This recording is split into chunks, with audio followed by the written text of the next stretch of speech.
Hello, and welcome to the New Age Geeks channel. If you're new here, we are building an inclusive space for people of all walks of life through the power of friendship, magic, and tabletop role-playing games.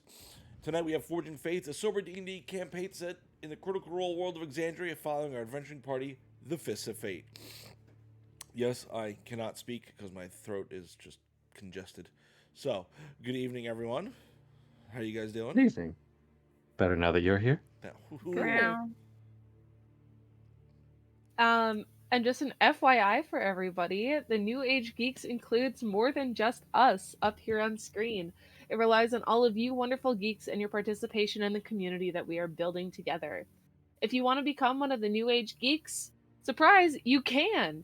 Just join our Discord, subscribe to our YouTube and Twitch channels, and there you will find moderated chats, emotes by one of our favorite geeks, Sarah. Sarah. Hello, Sarah. And chat rooms with the cast and other members of this growing community. Remember, please remember, the best way to help us out is with engagement. So if you would watch the video all the way through, like, comment, share, subscribe, and hit that notification bell so that these platforms know to share us with everybody else. Beyond that, we have posts going up on Twitter, on Instagram, and TikTok, so if you are on those platforms, please be sure to follow us there for more geeky goodness. And according to the Oratrice Mécanique d'Analyse Cardinal, some of you are not following us, but you are paying for Amazon Prime. But unfortunately, that's the same thing. So you're slipping up. Connect your Amazon Prime to your Twitch account, and you can get Twitch Prime absolutely free. It scores you a free 1-month subscription to the channel of your choosing.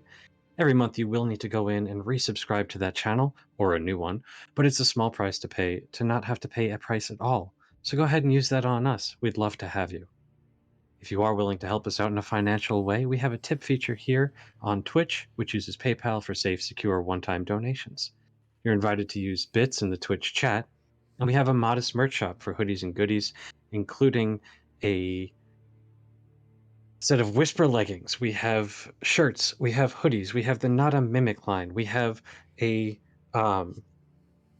chaotic bisexual product line, and so much more. You got to check it out. I can't list everything every time. It's getting to be a lot.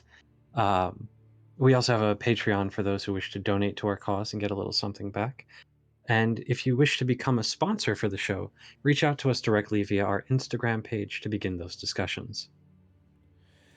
And if you enjoy the music we have going on here on Forging Faith, we highly recommend checking out the SonCraft bot. SonCraft bot allows you to play open source community selected music and soundscapes directly from your Discord server with just a few clicks. Whether you're playing with friends, streaming on Twitch, you can use the audio stress free. With their pro level subscription, you get their playlist builder, shareable playlist codes, access to 40 plus music genres and 20 plus soundscape types, global genre selection, and 2 premium Discord servers, all for just $10 a month. But using our referral link, you get $2 off your subscription for the first 3 months. All you need to do to get started is invite the SonCraft bot of your choosing to your server. Then just hit play and let SonCraft take care of the rest. And as I've said, we have our own exclusive code for SonCraft now, which is just NAG, N-A-G, and that will get you that discount code. All right, that being said, what else do we have? The last episode of Goodberry Cafe, where we got to play a diner at the end, just went live on YouTube today, so make sure to check that out. It is bombastic, crazy, and then super emotional. So tune into the. You can check that out on our YouTube page to enjoy that journey that we got to have. Tomorrow, the VOD of Investigation Check with Rima Rabbit, one of the new cast members for Queer and Present Danger, will go live on YouTube. So you can see as I get to have a wonderful discussion with her about what it's like being a streamer, what it's like coming into the community, the geek community, and learning how to just express yourself and go learn all these different systems and her amazing life story, which was a lot of fun and very interesting. What else do we got here? Spell shots tomorrow. We have spell shots tomorrow. Yes. Do we don't know anything, I'm assuming, Jem. I do, but I don't know if it's to be released yet. But we All have a right. really great guest, and I really love them if it's going to be them. Mystery guest for tomorrow. They're really great. They're really awesome. Jem loves them. So tune in tomorrow to find out who it is. Have been on Goodberry before. Have been on good. If it's going to be the person. Okay. Full of mystery. Find out tomorrow. Yeah. To fill in the mystery. What else we got here? Anything else? We're missing somebody. We are missing Donald. It seems like a car might have taken out a internet pole around his house, so he is without internet. So hopefully he'll be back next week. We're playing next week, right? Yep. So yeah, we won't be here tonight. That being said, I think that's all we got. So I forget what I was going to go with this. So tonight, enjoy. Roots are hard. I forget, completely forgot how I do this. Tonight, Forging Fates.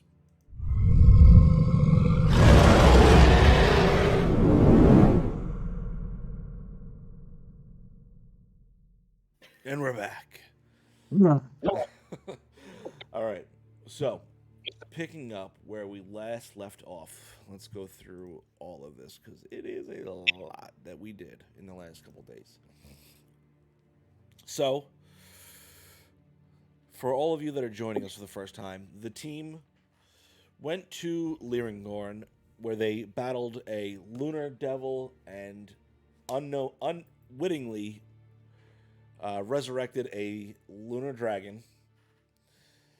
From there, they were able to sneak back out of the city, which had been saved by the Fist of Fate, and they reinstated some of Whisper's family into the, having rescued them, they were able to take control back of the city.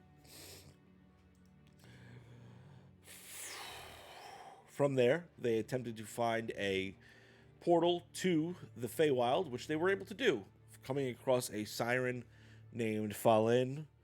They had a brief discussion with her and learned how to navigate the portal in which she guarded. Having set up camp, they were greeted in the middle of the night by a new traveler who went by the name of Bramble Thornwhisper,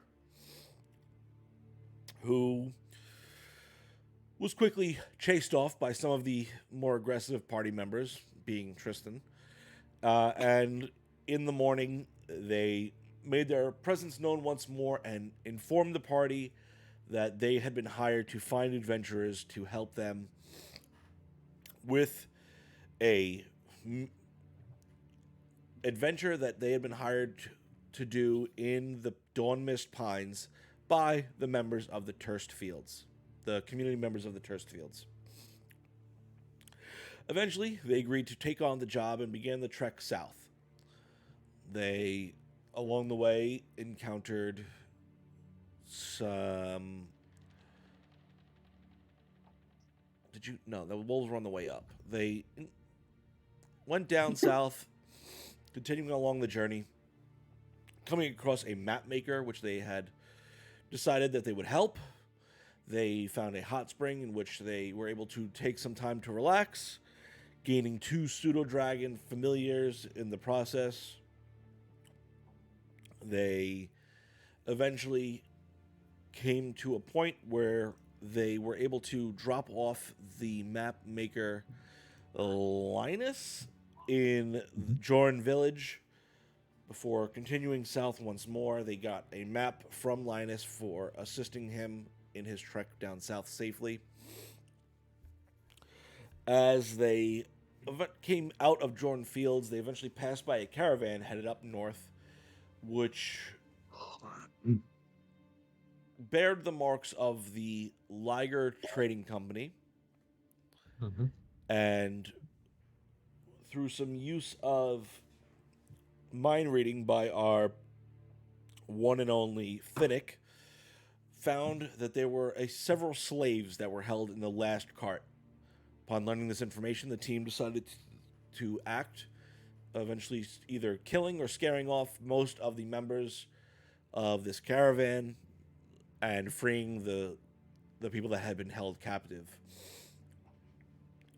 The team would come to learn that they were being escorted by several myriad members, and that there had been some sort of deal made with some sort of high-ranking member of the Liger Corporation. And hearing this information, Tristan began to become uncontrollable and flew into a rage, eventually able to be calmed down by Finnick and Clover.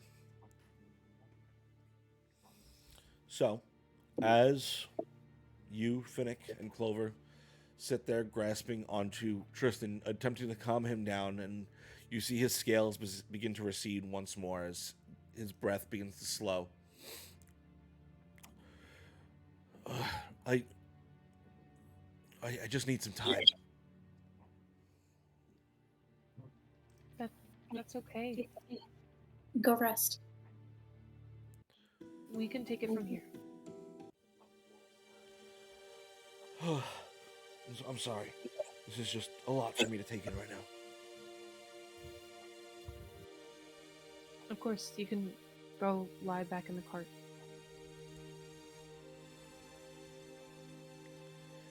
So, with that, Tristan begins to make his way back into your own cart. That has now been... Tap my forehead to his. Grabs the back of your head and kind of presses against it. You feel a little pressure. You feel him a little tenser than normal as he presses his forehead against yours. But he does make his way back into the cart, which has been stocked with some of the supplies you've taken from the 3 carts along the way, if I remember correctly. Yep. And lays down. He begins to just kind of sit into the corner of the cart. And you see him tuck his head down between his arms and just sit there in silence.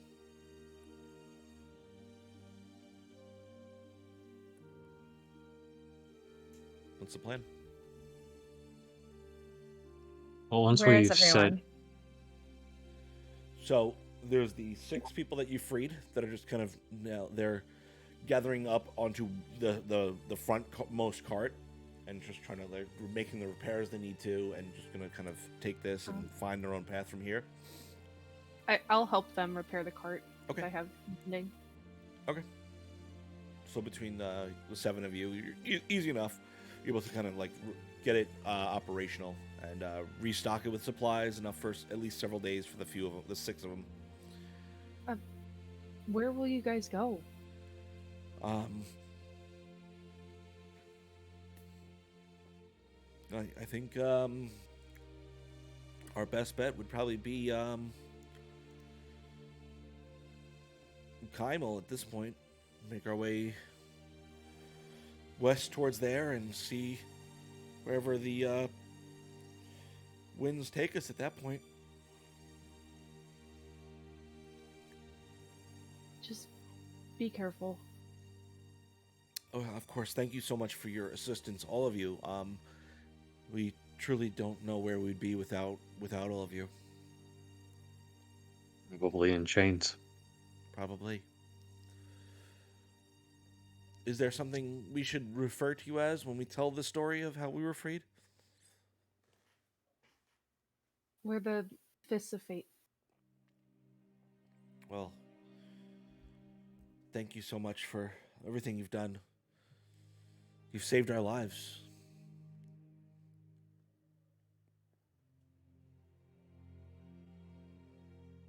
You see him kind of turn and grasp onto the front of the cart and pull himself up to the small bench in the front and grab the reins of the horse. Safe travels. Same to you all. Yeah, I'll make sure our cart is all packed up and ready to go. Okay. With that, as you give the last check over to to make sure their supplies are complete. You give him a small nod as whips the reins of the horse and begins to pull off down the road towards Kymel. Goodbye, Fist. And you see the little girl that would previously been in chains. He kind of stands up on the edge of the cart and leans out the back, looking back towards you. Bye. Thank you so much. Would it be possible to say that I put a pouch of like 20 gold in their cart too? Just go ahead and mark that off.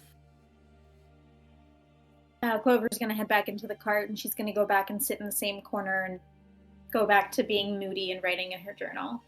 Okay. Yeah, where is Bramble in all of this? He was kind of just... once the whole situation kind of calmed down, he began to scout ahead into the road to make sure the rest of your path was clear, at least for the next few hours. And as the cart begins to depart, he begins to make his way back.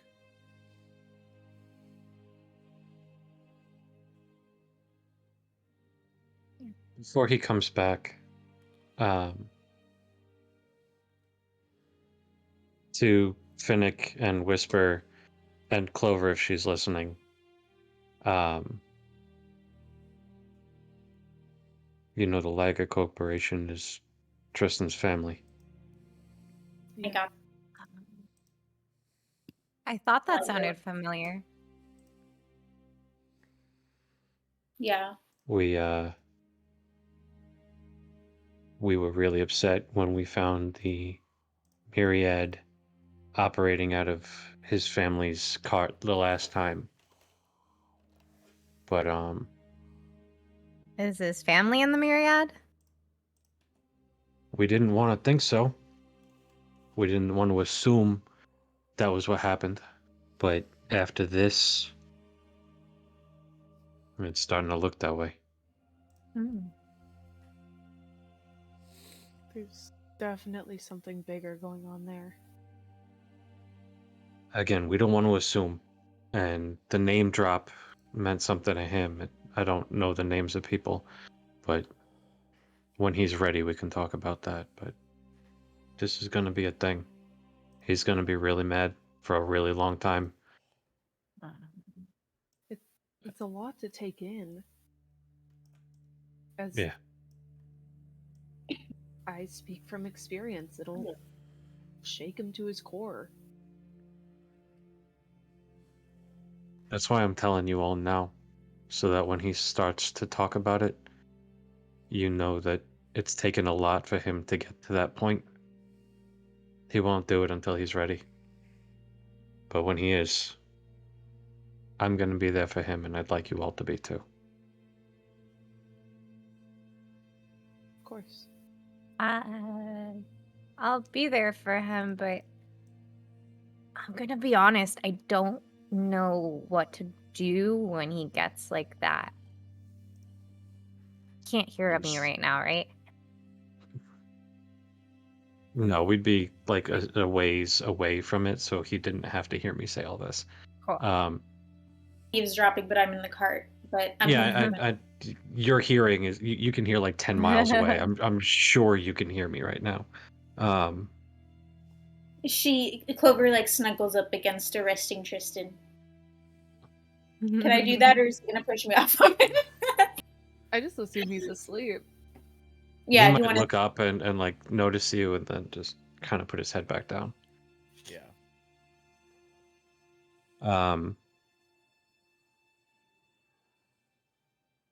You don't really need to do anything, honestly. He burns himself out pretty quickly with the rage, and when he talks, he struggles with the words, but he just needs somebody to listen. He doesn't need you to do anything, just hear him out. Be a friend. That's really it. And you're kind of good at that. Really? Being a friend? Yeah. It's my first time. Beginner's luck. Whisper, don't worry, it's my first time too. I find that very hard to believe for both of you, but I'm grateful that for first friends, you all chose us collectively. They're pretty great. Shall we hit the road? Bramble's probably coming back soon. Yeah. Blah. Yeah. My sentiments exactly. Clover really seems to like him, though. Oh, I wasn't blah, blah, blah to Bramble. No. Oh. Yeah, no, it was this whole thing, but Oh. Yeah. But But it's kind of funny you thought I was blah, blah, to Bramble. He's okay. I think he's not as bad as I first thought. he's a lot of ego, and that is difficult for me to deal with. But he is trying to do the right thing. He's just very loud and boisterous about it. right. I could don't be loud hate and him. boisterous. You can be loud and boisterous, but it's not in a "hey, look at me, I'm so great" type of way. It's just chaos, and that's beautiful. Bramble, on the other hand, is I'm Bramble Thornwhisper. Bramble Thornwhisper. Bramble Thornwhisper. You've heard of me. I know you've heard of me. I've done so many amazing things. Clover And turns her it- ears off. Did I hear my name? You've summoned him. Speak of the devil. Say his name 3 times and he appears. We were just like gonna get Beetlejuice. going. I'd Very say well. I think the rest of the path ahead looks clear from what I was able to discern. So we should have an easy enough travel for the rest of the day, at least. Thank you. Shall we shove on? Yeah. Yeah, you want to drive? More than happy to. Let's see. You're gonna help him up onto the cart, like offer a hand out to him. Reaches out, grabs your hand, and lifts himself up. You get the sense that he didn't need your help from the way he kind No. of pulls, but It wasn't about him needing it. right. He is gracious enough to accept your help and pull himself up to the seat. Reaching his hand out, he takes the reins from you and I'll still sit up front with him, Yep. but like, yeah, let him drive for a bit. okay. With that, he kind of makes sure the rest of the party boards onto the cart, and with a quick whip, the cart begins to move once more, drawing another day closer towards your destination. After a few hours passes, eventually the sun begins to set. The horse begins to pull off to the side of the road. You all set up camp for the evening, unless you want to push on for the night. No, we can find it. We said we didn't have a time crunch, which is why we're going this way. Okay. Yeah, So- let's We were checking make in camp. with someone before going there, right? Yes. Yeah, the quest giver. Yeah. Did we get a name for the person who gave the quest? Not I that apologize. I recall. I don't think so. Hey, Bramble, who are we going to see? Oh, well, we are going to meet with Alara Brightbloom. She is the village elder of the Turst Fields.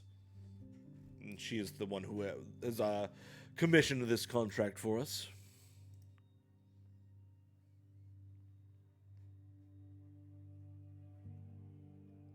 Know anything about her? Have you worked with her before? Oh, I've met her several times in the past. She's a wonderful human woman. As far as humans go, she's kind, very, old for a human. Are you dating her too? Oh, I mean, in the past we may have had a fling together, but now just a little too old for my taste.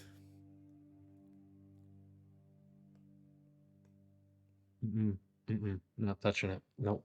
we're gonna let it go. I'm gonna be You can nice. move I'm gonna be nice. It's I'm gonna be nice. I'm relative. gonna It's be. relative. Trying to be nice.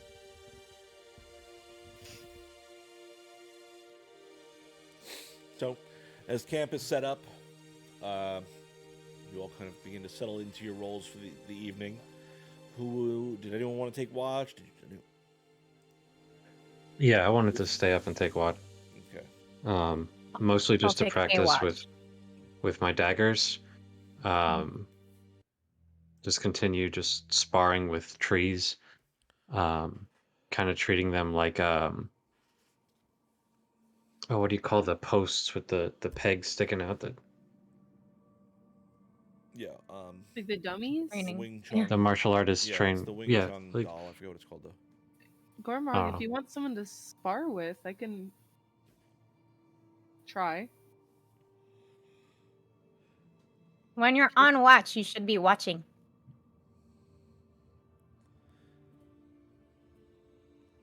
I love that came from Whisper.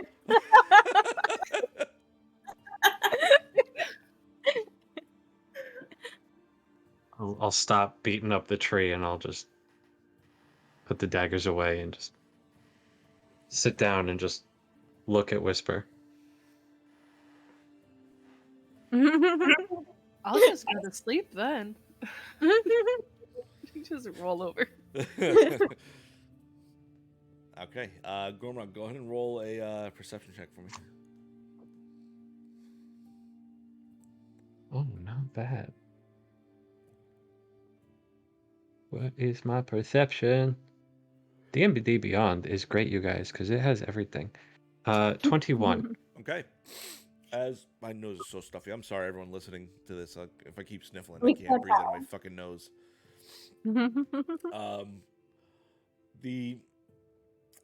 With 21, so you, after being called out by Whisper for not paying attention on your post, you sit there for a few hours and begin to examine your surroundings. And as you do, for the most part, it's a relatively quiet evening, but you do hear the approaching sound of thunder in the distance. And after a few hours, you can kind of hear that it is moving closer and closer to your position. Is it just thunder or is it also rain? With a 21, I would say, yeah, you can sense that there is there's rain in there too. You can hear it coming down in the distance. Thanks for the Smells follow, like Captain it's gonna Spicy. rain. Thunder only happens. So I will couldn't let it go unfinished. The cart, if it's not covered, I will cover it. Okay. Maybe. I will make sure that if we are caught in the night, we're not like flooded out. I'll make preparations for the rain without really trying to wake anybody up. Sure. Okay, easy enough. And as the end of your shift comes, you can hear it. It hasn't started raining yet, but you can feel that cold breeze pushing in, like that you get right before a storm hits you. You feel it like almost pressing against your face. You feel like the hair on your arms kind of standing up with that electricity in the air. But you are in the moments right before the storm.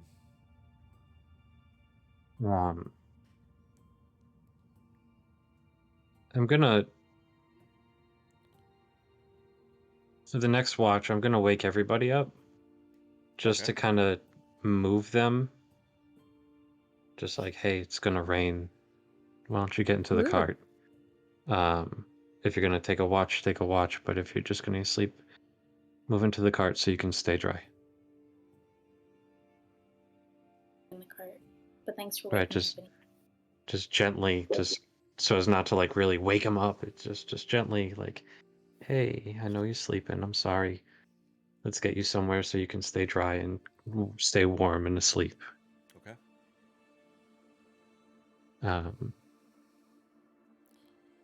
And then whoever's taking the next watch can take the next watch.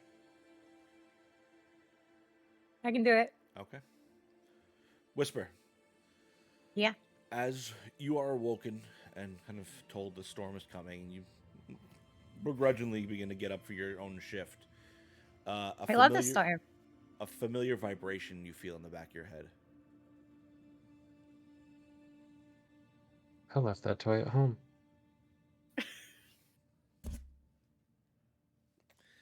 Lord.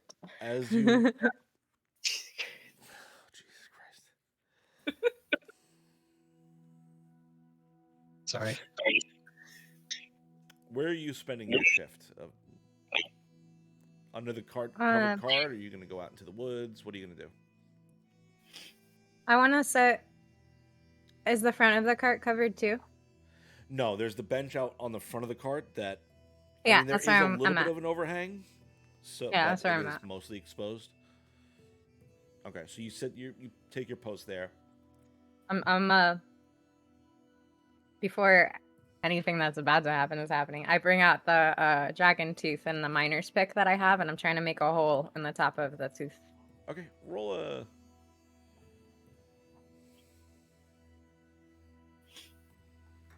What would that even be? Let me see. Sleight of hand? Sleight of hand? Dexterity. What would you like to use to try and carve this? That was a good question. I feel like dexterity, just in general. Yeah, you can give me a Do you straight have dexterity tool check. proficiencies? I'm gonna say Not dexterity. in mining pick.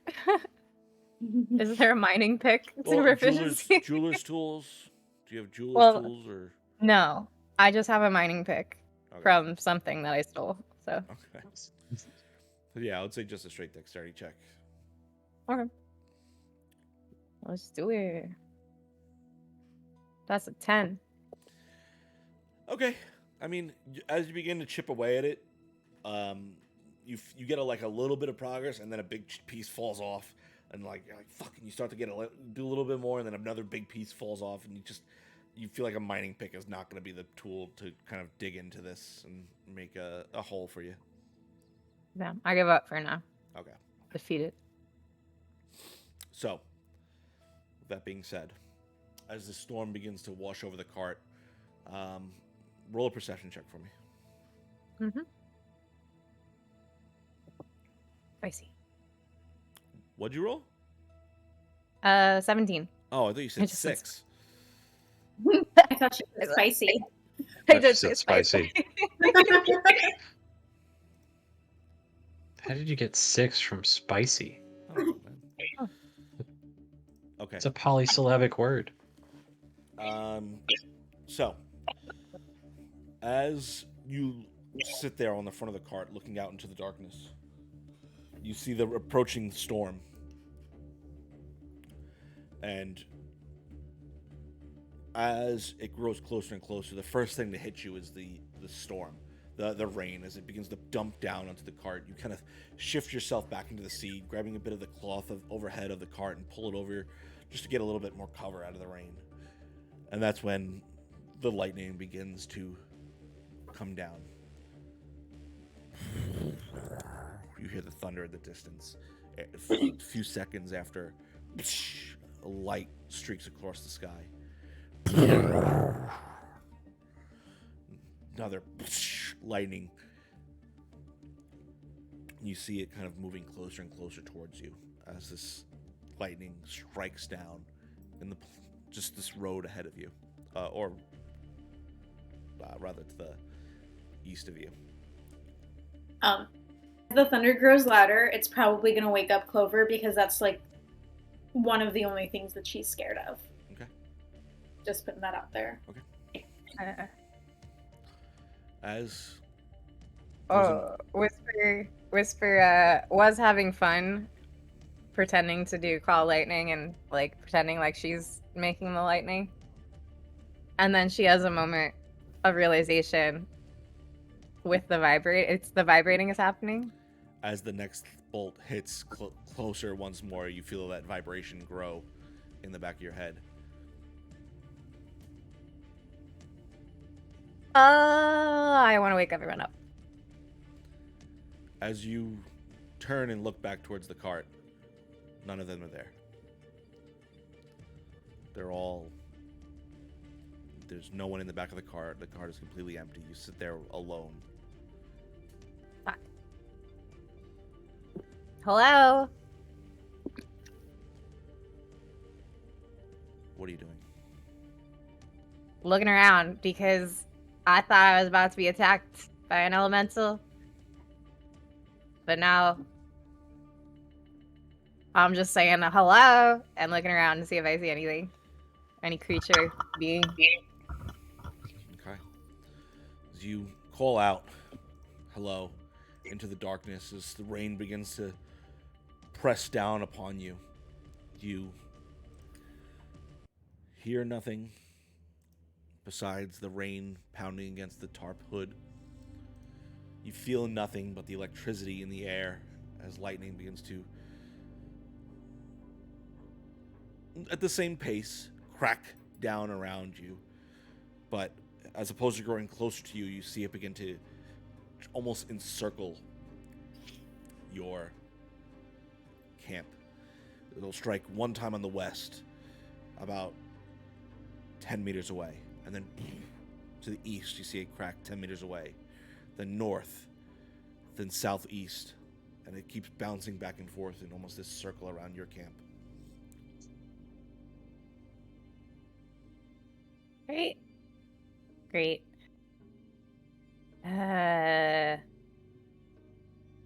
grab my club. As you reach out and grab your club, you feel in your hand as you kind of look down. It's the hilt of a sword. You look, as you turn to look at what you've grabbed, where you thought was a club is the hilt of the Nox blade in your grip. Like mine version or like? Yes, the broken shard of the Nox Okay. blade. Yeah. Huh. Yeah, this must make sense. Totally.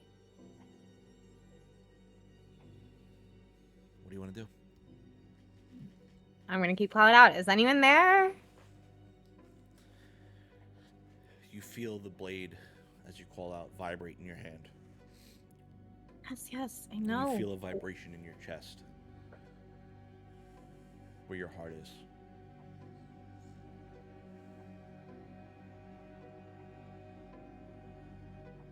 That's weird. That's new, right?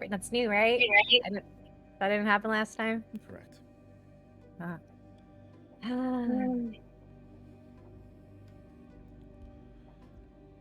can give you everything. Does the voice sound familiar? No. Who are you? Help us be free. Are you the sword? The sword is me. I am not the sword. What is up with talking swords? I'm not part of the sword. Okay. But you just said the sword is you. The sword's a part of me. Oh. And who are you? Do you have a name? I am before names. Hello before names. I'm Whisper. Hello, Whisper. What do you want to accomplish with your life?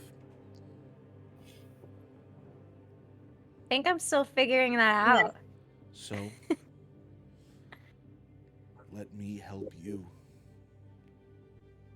I'm being offered a lot of help recently. This is new. I normally can do things by myself pretty well.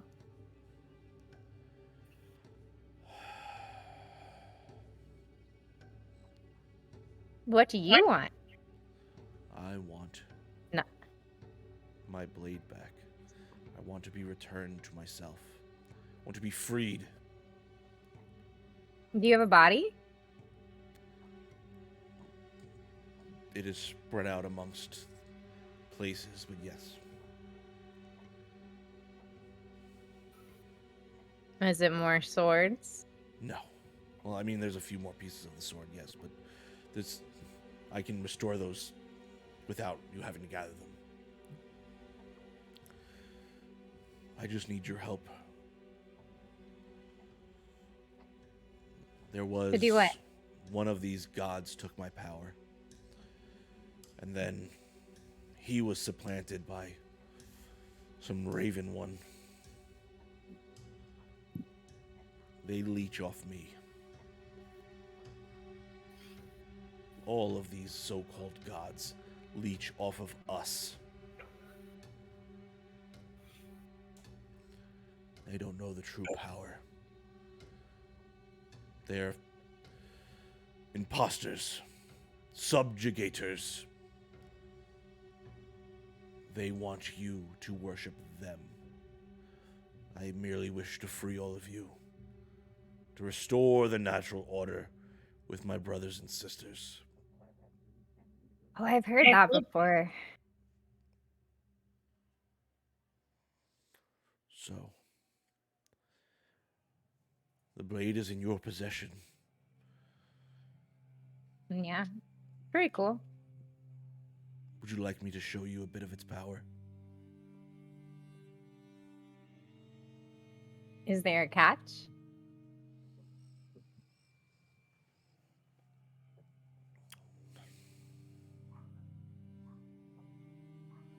I would ask that you join me and help restore us, but I won't force you into anything. You need to be free to make your own choices, unlike what the gods have decided for all of you. I mean, I'm not really into the gods either, but No, but they still have their sway across your soul.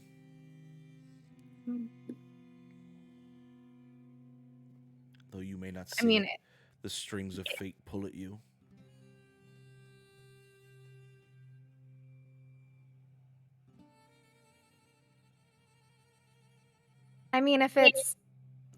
if you're not making me give up my life or like agree to something bad, then I'm kind of curious if you could show me the sword's power. Do you agree? Agree? Oh no, like see that seems like you're making me agree to something. I don't know what I'm agreeing to yet.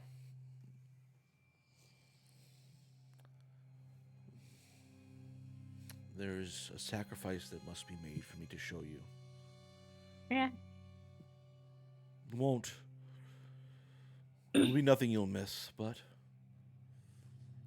you have to agree to it. What is it? You have to see what death looks like.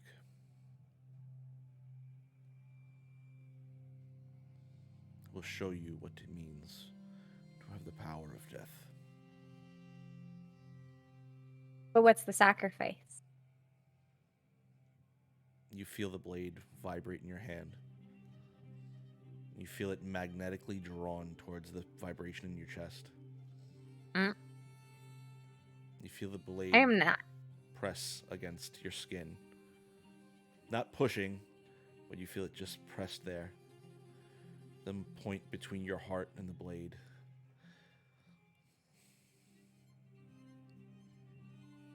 Yeah, no, I'm okay.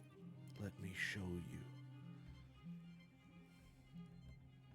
Can I pull my hand away with the blade away from my chest? Roll a strength check for me.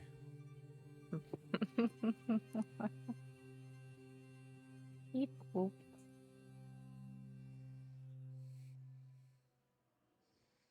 That's a 12. As you attempt to pull away, you feel that like two magnets that are incredibly strong pressed together, and you try and pull it back, but as you pull, you almost feel it pressing more against your chest. You see a little bit of blood begin to pool underneath your shirt.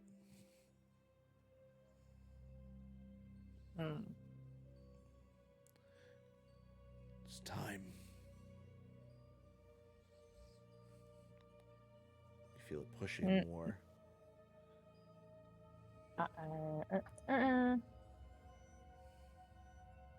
I want to cast Dispel Magic. Okay. Is there a dice roll that goes with that? It depends on Yeah, the well, obviously level this of the is- magic. This is very high level. Yeah. I'm going to cast it at 4th level.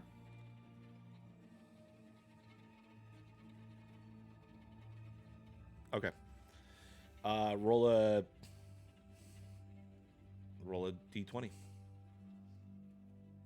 Okay. And it's plus my spellcasting ability? Or no? No. It's just a d20. Yeah. It has to be DC is 10 plus the spell level. That's the DC. Oh, but make an my ability roll... check using your spellcasting ability. Yeah. Yes, you are correct. My fault. Yeah. Okay. And that my modifier, yeah. Okay. Oof. It's a 13. There is no change as you cast this spell. Damn, what a waste.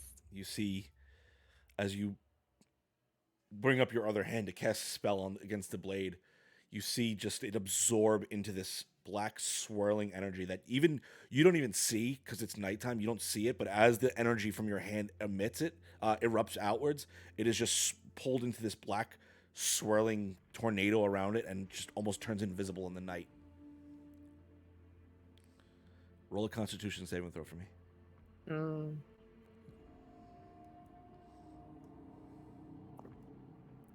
16. You feel the blade dig in past your skin. You feel it press against bone, and you begin to crack against your ribs, against your sternum. I'm going to say roll one more, either strength or constitution saving throw, your decision. Same. But I'm not charmed, right? You are not charmed, no. Okay. 14. Even worse. You feel one last push as it pierces through your sternum.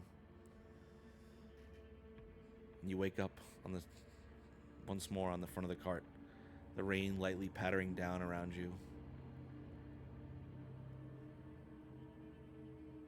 Do I have a cut on me? There's nothing on your chest. Is the blade still in my bag? You On reach my in side. to try and find the blade in your bag, and it is not there. As you think about the blade, you feel electricity in your fingertips.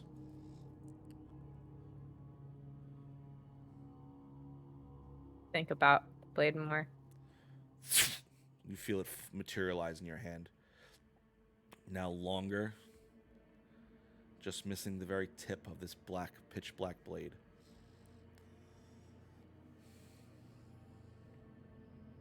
That's weird.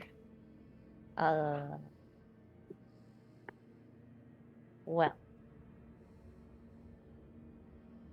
I'm gonna look left and right and look around. Do I see anything? Is the storm still weird? Just a regular storm, it seems. Just a light, little heavy rain pattering down, but there is no thunder, there's no lightning. Peek into the cart. Everyone's sound asleep inside, unaffected by the slight rain that is pattered against their cart. I'm gonna try and stop thinking about the blade, but probably not very well because I'm I want to be looking at it, but I'm trying to stop thinking about it. So it's you're thinking of don't think of a white elephant or a white bear or whatever. And so,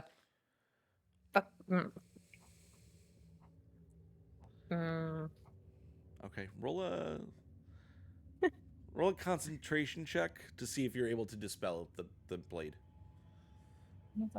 I'll say you need a 13 to get rid of it. 10. It's still there, stuck in your hand, unable to move. I put it in my bag. As you put it in your bag, you pull your hand out, it reappears in your hand. All right. Oh, this is just a perfectly normal night. And now I'm gonna start like humming to myself. Okay. You begin to hum to yourself and attempt to calm yourself. Eventually, after maybe 10 to 15 minutes, your mind begins to relax a bit, and the blade, you're able to dispel the blade from your hand.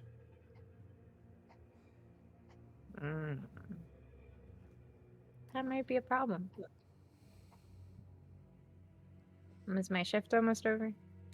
At this point, as you have begin to come to terms with what has just transpired, you can go ahead and wake up the next and final watch for the evening.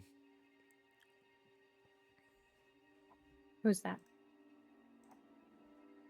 I can go. Yeah. I'll watch with Finnick too. Cool. Hey, it's storming. I think I can handle a little rain. The rain Yeah, will I like come, the rain. so I guess I might as well just stay awake. Okay. It's okay. I'm sure it's almost over, Clover. As the two of you begin to set up and take your watch, go ahead and roll perception checks for me. No, not natural 20. For a 29. Okay. I got a 5. Okay. Okay. Love it. So, Clover, with a natural 20, I'll say you notice there is a sense of electricity in the air, but you don't see any signs of a thunderstorm. Like, obviously, it rained, but nothing about, like, the air. You smell the ionization in the air, but you don't see any other signs of that there had been a thunderstorm that come to pass. I don't think it's gonna get too bad. Can I ask why you're afraid of thunderstorms? My ears are really sensitive and the thunder is really loud.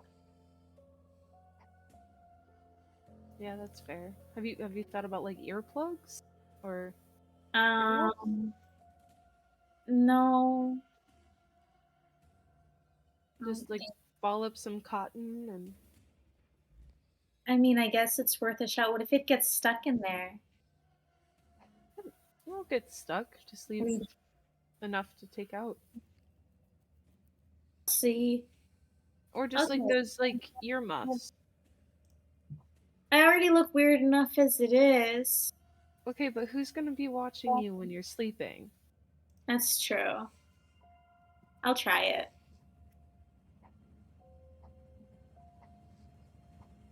Yeah, I definitely feel a little bit of electricity in the air, but I don't know what that means. I don't know. Sometimes I just think that's just the way magic feels. But I'm still getting used to having magic. how's that going for you? Like the magic and stuff. It's good.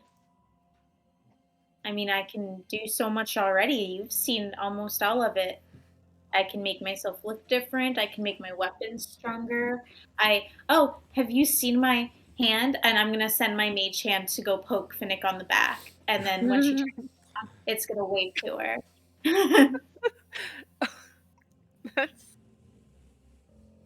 That's really good. And watch this. And I'm gonna cast prestidigitation, and I'm just gonna make like a little miniature fireworks display happen next to me.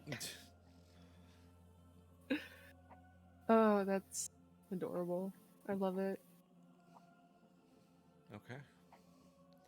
So, as you two banter back and forth and enjoy the bit of time before sunrise, eventually the sun does begin to rise. As you all begin to prep up for your next day, we're going to take a quick break. So we'll be right back as we all get ready to head out on this next day. And we'll be right back. I'll see you guys soon.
appreciate you. So, as Clover and Finnick, your shift comes to an end. Anything you two needed to discuss? I was gonna ask her how she was doing too. Okay.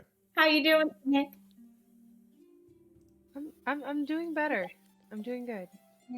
That's good. You seem a little bit lighter lately. Like you're enjoying yourself a little bit more. It's definitely a lot easier when I'm not getting nightmares as often. Yeah. Um, And we also haven't been in the thick of dying in a few days, so that probably has helped too. yeah, and it felt good to finally tell you guys about what I've been through. Yeah, that was probably so hard to just have to hold to yourself for ever for so long.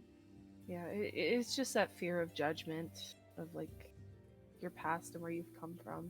So Well, you never have to worry about that with me. So don't worry about being judged. I'll do my best. What do you say? Should we get everybody else up? Yep, it looks like it's time to start moving. Okay. Cool. So, as you all begin to rise, the rest of the party members, the rain dying down a bit, but still coming down across the horizon, you all gather up, have your morning coffees and breakfast and teas, and begin to set out once more on the road. Bramble taking the lead and heading off to scout ahead to make sure that your path is free of obstruction, so you are able to get the best time you can. Who is driving the cart? Okay. I can help. All right. There's no need to roll because Bramble's clearing the path clearing the path for you. of any bramble or thorns. Yep, exactly. So, with that, will someone go ahead and roll a d20 for me? You said there was no need to roll. Right. It's no need to roll a survival check, but you still have to roll for the other things. On the encounter table. Okay, Jem, go right ahead, Okay. since you're helping. Yeah. Yeet. I need to change my D20. This one's going to jail. I got a 7. Okay. Jail for you. Okay. So, Anything you roll can and will be used against you in a court of law. as the day proceeds, the rain never once giving way to any sort of daylight, you do notice, you and Gormrog in particular, the air has this sense of... Why am I the quiet one? You do notice that the air has this sense of heaviness to it. Like the pressure is increasing. There's more air than there should be in the space. It feels like you're almost underwater. It is a little hard to breathe, almost, as each breath feels labored. And you feel it pressing down against you almost.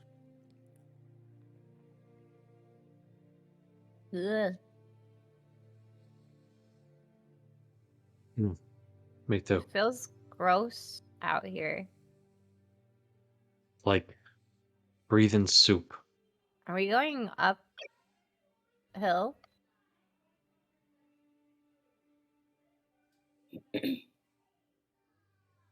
Joe, are we going uphill? No, not at all. No, we're not going uphill at all.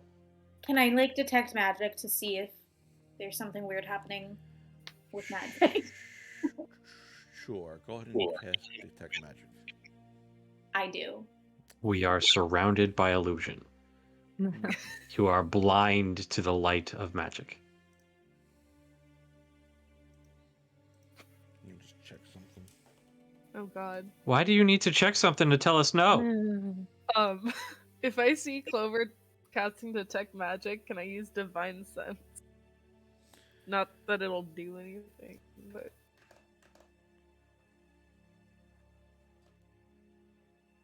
I'm scared. I'm Gormrog. And what does your detect aura do? Divine sense, rather. Oh, divine sense. You can detect good and evil until the end of your next turn. You can sense anything affected by the hollow spell or know the location of any celestial fiend or undead within 60 feet. So, Finnick, you don't see anything. Cool.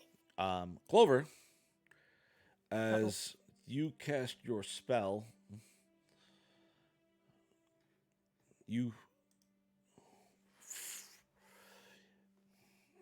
the familiar bright aura of pure magic fills your vision.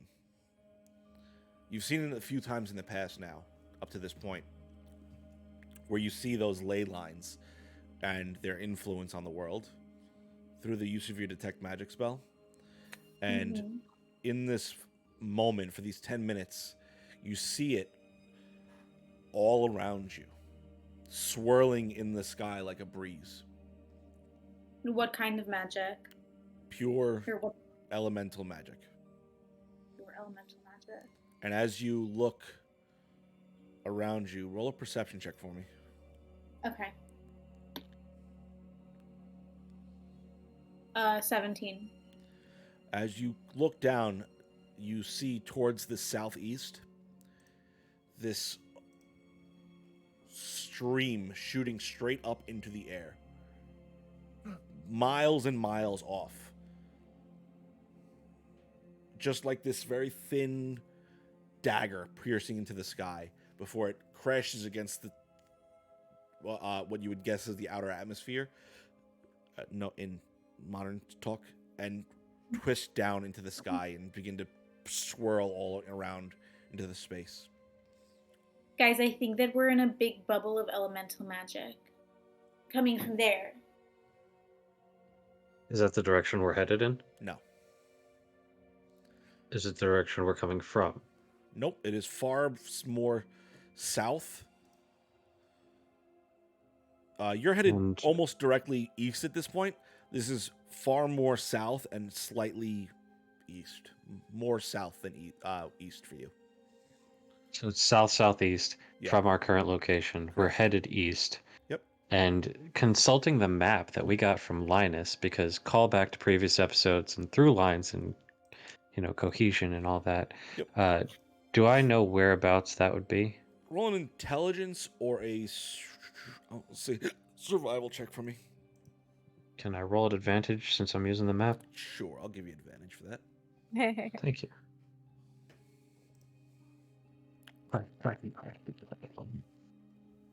Okay, thank you for that, because one of those was a natural 1. The other one is a 16 plus survival is 3, so that's a 19. Okay, so looking at the map and kind of figuring out the direction, you gather it looks like it's pretty close to the Lucidian coast, right around the summit peaks, right in that area.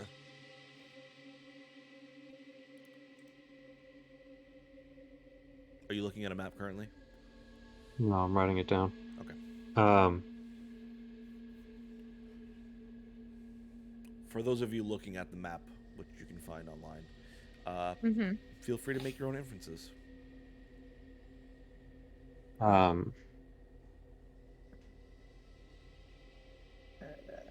And Finnick had told us about seeing the vision of the location of the primordials in sword form in vague areas. Does one of those align, or does it occur to her that one of those might align with that particular part of the continent?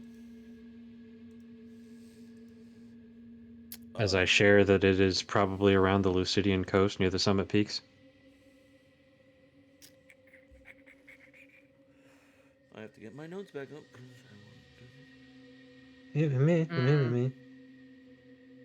We're sharing information.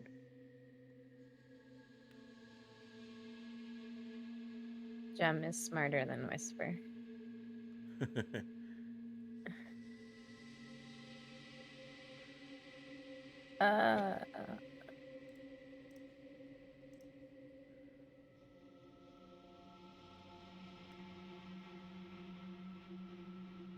Ormrog is wiser than Dom.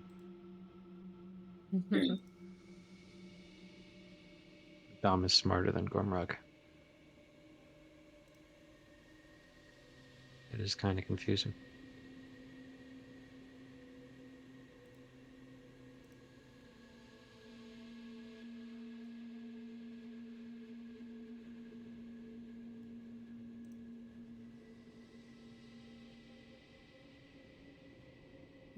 If I did So not- while Joe is looking that up, I'm going to look up the map because I have it somewhere, the but I map. don't know where.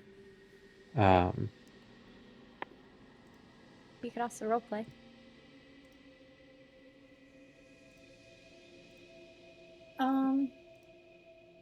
Why do Is you that all why get so quiet after I told you that? Because I was just saying it feels really icky. Is that why it feels really icky? I mean, I would think so because it feels like the magic is like literally surrounding us, like we're in like this pocket of elemental magic. The That's Lucidian kinda- Ocean near the summit peaks is kind of near Stillben. Near Soben, that's That's where you're from, yeah. close, not quite. I'm not really Stillben, but yeah, that's direction. I hope it's nothing. Oh. Joe, we're headed east towards the Ivy Heart Thicket. Is that what you told us? You are headed east towards the Turst Fields and the Turst Dawn Fields. Mist Pines. Dawn Mist Pines. I have not seen those. They're almost directly Find north. Western. Now, just an out of character moment. When you guys were going over there the it is. map, I was out on the dance floor dancing. So when I say like I have no idea what you guys are talking about map wise, I don't know anything about the map because I was too busy listening to Bramble sing. So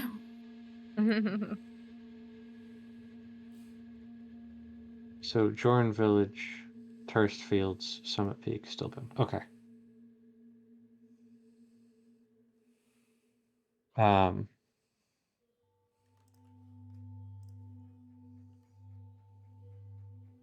Do do do do do do do. Do you think we're gonna get attacked by elementals again? I didn't see any monsters. I just see magic. Whoever's... This is a big amount of magic. I don't think we should follow it. I think we should get out of it because it's kind of getting hard to breathe. Yeah, Make the horse go faster. Well, if it's hard for us to breathe, it's going to be hard for the host to breathe. But yeah, we can do that.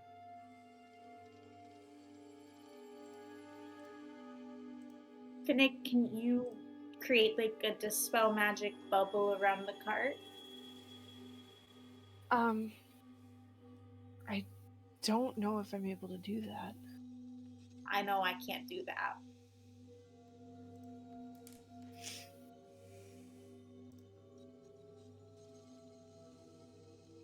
Yeah, there's nothing I don't think. Just slow, deep breaths, I think.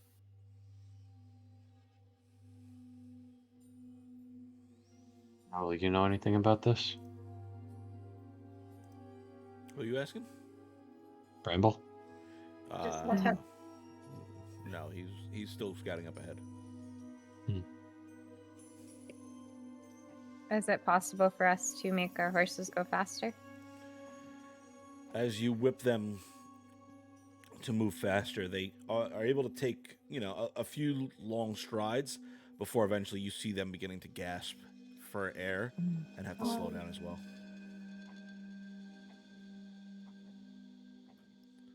Oh, that's where Zephyr is.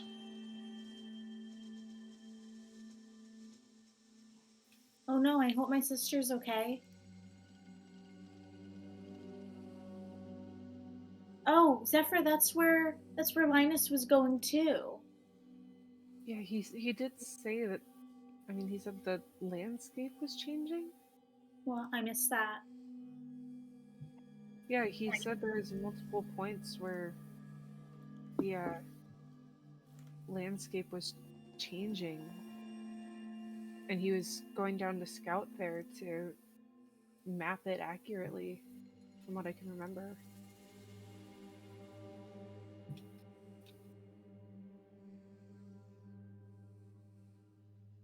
But should we check it out? Should we keep going? Joe, what does the magic look like? Like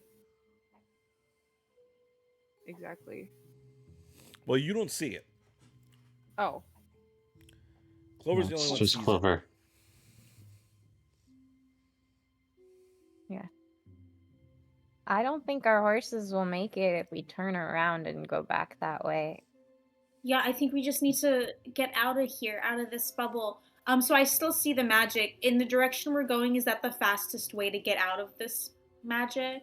It kind of is slamming against some unseen force, unseen ceiling, and cascading down almost like a mushroom cloud, and then dissipating across the surface of the planet. So it just seems like it's kind of spreading out from there, and it's dissipating as it goes across. And certain you see it like taking certain paths where you would gather wind would naturally be directed towards. So it doesn't seem like there's an end or a start, like an end to it. It just kind of moves on from there. I relay that information to everybody. So let's get as far away from it as we can. Yeah, and maybe if we go into the woods a little bit, into the brush, maybe the trees will block it since the wind doesn't really get past the trees that much. Okay. Okay. And we'll take the horse with us too. Okay. Well, I guess we'll take the whole cart, but if we're going off path, I'm not the navigator, so you guys decide what to do with the information I just gave you.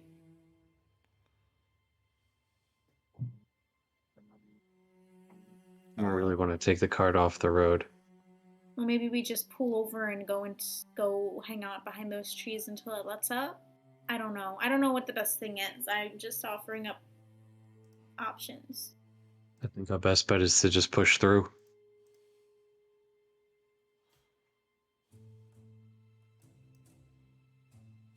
Okay. Anybody else? Yeah. That's fine. All right. I need all of you to roll Constitution saving throws, if that's the plan.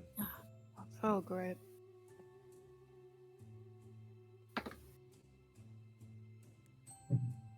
Dirty 20. Got a 10. Okay. Also got a dirty 20. Okay. 7. I'm on my another D20. Okay. So, Finnick and Whisper, even though for the most part you are just riding in a cart, the heaviness of the air and the having to gasp almost with every breath causes both of you to suffer from one level of exhaustion. Oh, boy.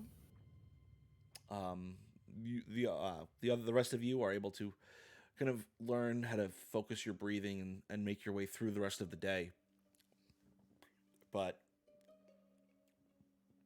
as this day begins to come to a close, you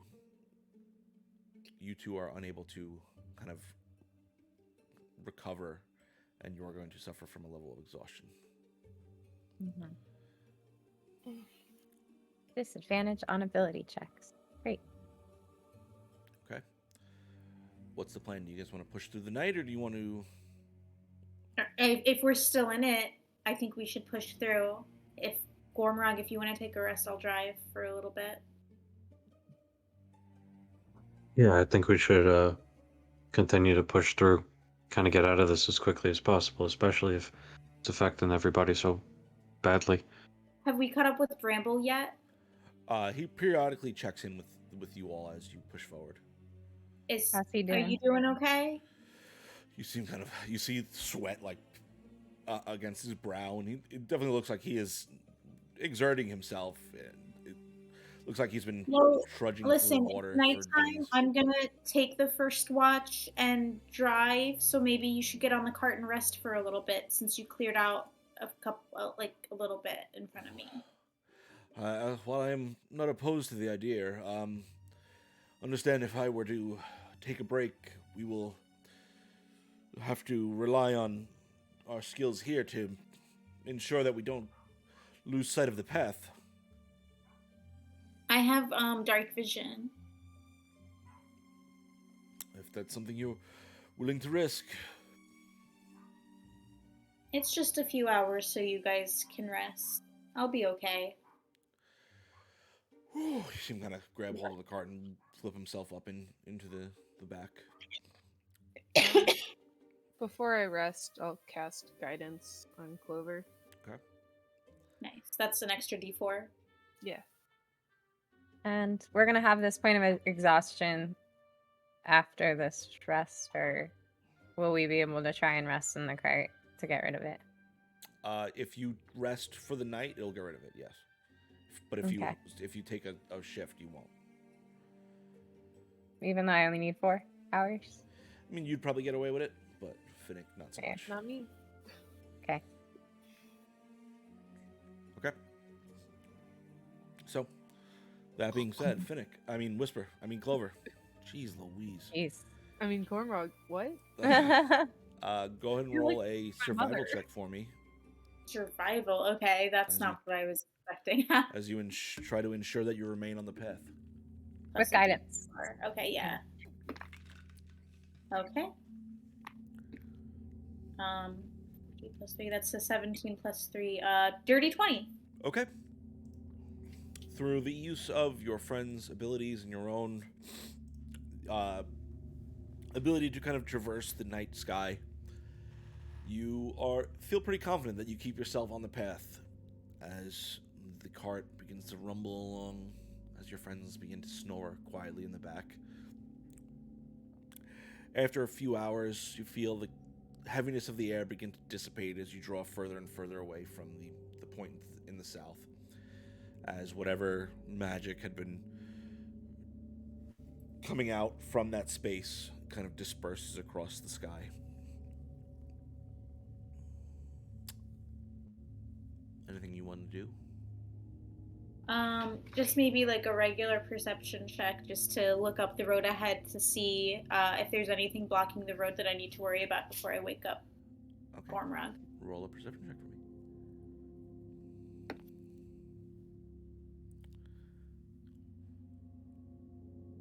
Do I still get guidance on this one? No. Oh, okay. So just 9 plus 6. 15. Okay. Wait. No, my perception is a 9. 9 plus 9, 18. Okay. Looking ahead, as you kind of begin to round a cliff, you see a few hours ahead of you the faint lights of what you assume is a town kind of nestled between some hills, flickering in the distance, but you see nothing with your limited dark vision that would cause you concern for your path ahead. Okay. I'm gonna wake up Gormrog since he was the only other one without exhaustion. What's happening? Hey, do you want to take over? I've been on it for like 4 hours. We kind of made it out of the mist. The air's a little bit cleaner, and there's a town up ahead. The road looks pretty clear, so it should be pretty easy. Yeah. Yeah, I gotta take a load off for a bit. Night-night. Yeah. I'm gonna take over and keep driving. Roll a survival check for me. Survival. Listen here, I'm Gormrock. You don't understand. Survival is what I do. That's a 16. Okay. So, now I need you to roll a perception check for me. Listen, I'm Gormrock. You don't understand. Perception is decent.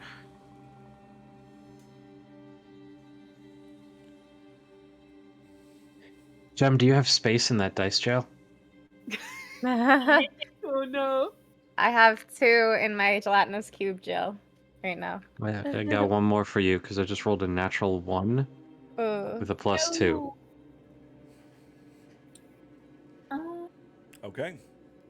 I So- woke the wrong person. As you truck along with the evening, it is pitch black out. As there's enough cloud cover to obscure any sort of light from above, as you just kind of sit there rumbling along the cart trail, your horse growing more and more tired, being pushed to the edges of its ability. Eventually, you don't see this slight divot in the side of the road as your horse is kind of listed off to the side, and there's a sliding sound as the horse begins to slide down into the ditch. The sound as it begins to fall, the cart begins to rock towards the side. I need you to go ahead and make a strength saving throw, I'll say, to try and pull the horse enough that you're able to stop it from falling all the way into the ditch.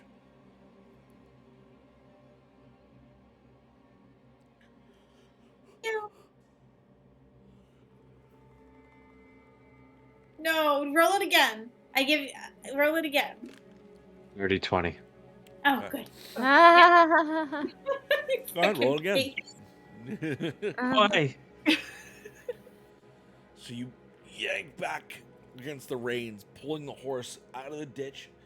As the cart begins to skid against the edge, you hear the sound of crumbling dirt as the wheels twist along the edge of this ravine to the side of the road. But you pull it, and the rear of the cart kind of lists into the side, but eventually comes out and pulls back into the center of the road. As you sit there for a moment, wondering if your party, if anyone's awake right now after the car just jostled around in the back. I feel like this is I'm gonna go calm down Tater Trot. You kind of already having had to push through the thick air, going through the entire night without rest, and now nearly dying.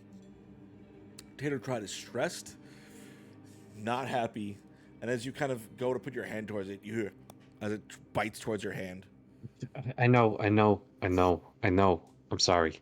You're right. I shouldn't have done that. We should have rested. I'm sorry. I'm gonna pull out some sugar cubes and just try petting Tater Trot along the side of their neck and like their mane. I'm sorry.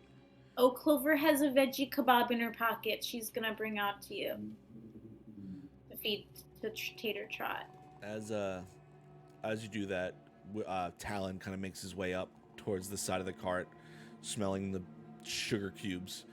You see him kind of lean his head over towards your hand.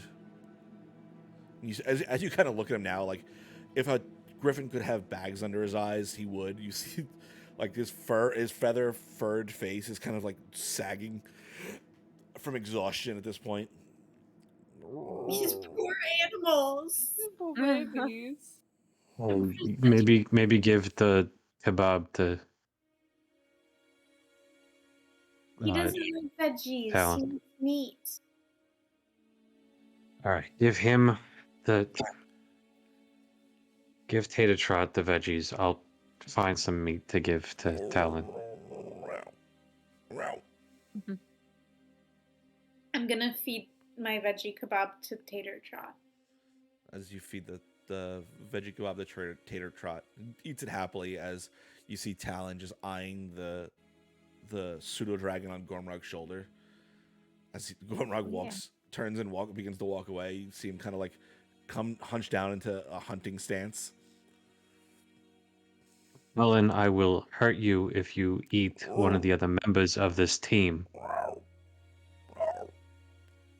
I don't speak Griffin, but you better have understood me. We're going back to sleep. And I'll put out like food for all the little animals, the 2 pseudo dragons, the horse, the griffin, the creatures that are currently residing in the cart, including the Harangon, the elf, I'm good. whatever the hell Tristan is, whatever the hell an Asimar is. God only knows. Yeah, he does. And whatever Bramble is. I don't remember what Bramble is. Is he also an elf? Yeah. Oh, yeah, he's an elf. Alright, so yeah, the elves, the beast thing that Tristan is. As you kind of set out the bowls for the pseudo dragons and Talon, you see Talon like eat his scarf down his food and then kind of look towards the bowls for the pseudo dragons and like slowly start to lean his head over to nudge them out of the way. I'm just gonna put my hand on his head and just gently push it away, as I put out food for them and like, I will get you more. Just stop. You could go hunting. You want to go hunting? You could go hunting. Otherwise, be patient. I have no idea if they understand me or if any of this is getting through, but I'm still talking to the animals as if they can. Jem, what did you name your pseudo dragon? Risotto. Risotto. That's it. Yeah. So for risotto and cilantro, I'm going to leave out like a little bit of food because I don't know exactly what they eat, so it's going to be like bits and pieces of everything. And I'm going to like dig into my own rations to find dried meats for Talon. As you begin to disturb the dried meats in your pouch, he kind of begins to come over to you and dig his head into the pouch too. Grab like a tuft of feathers on like the back of his neck, kind of like a mother does to her cub, like just scruffing the back of the neck, and just kind of just hey, like it doesn't hurt him. It doesn't like roll an animal handling check for me. 15 plus something, plus 3, 18. You kind of pull him back, and he sits, like, falls back onto his haunches and kind of just sits there. If a griffin could glare at you, it would be doing so now. I'm getting you food. Why are you mad? And I'm gonna put out like 3 days worth of rations in front of him.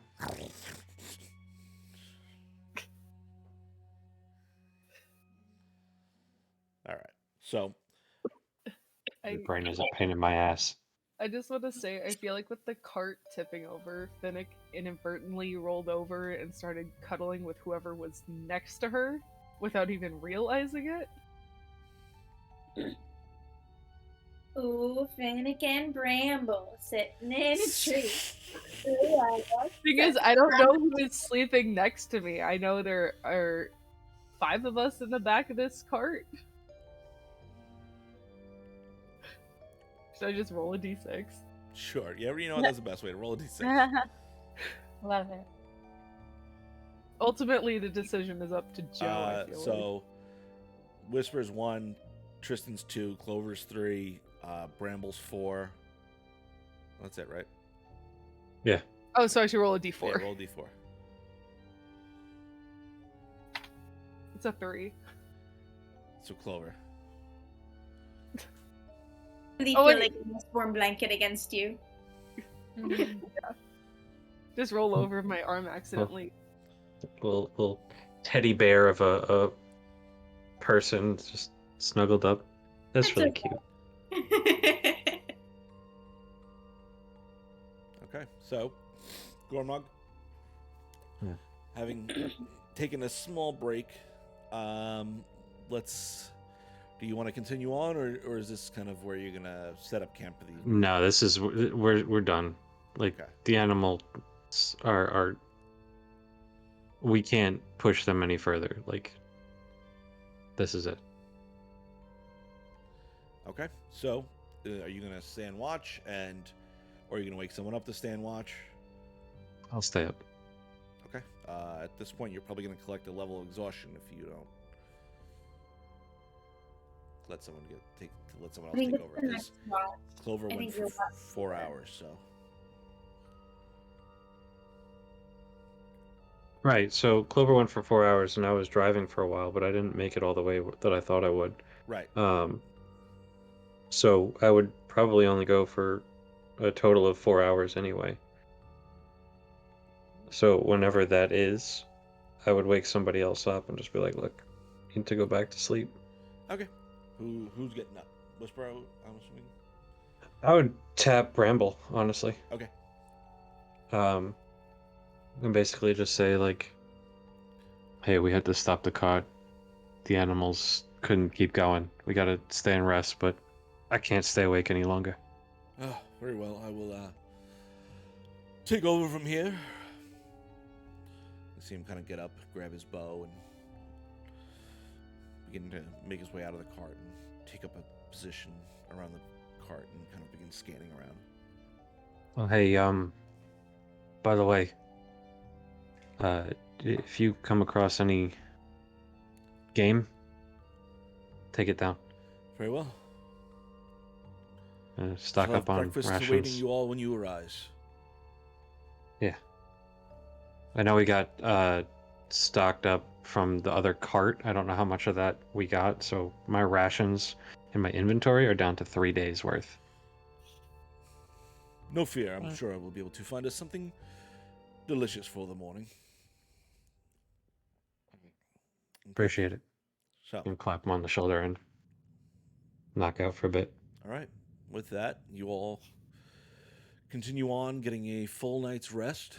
And in the morning, as sun begins to rise, creeping into the cart, basking you all awake to the smell and sounds of cooking meats, eggs, some various root-like vegetable that is cooking in a pan. And as you look out, you see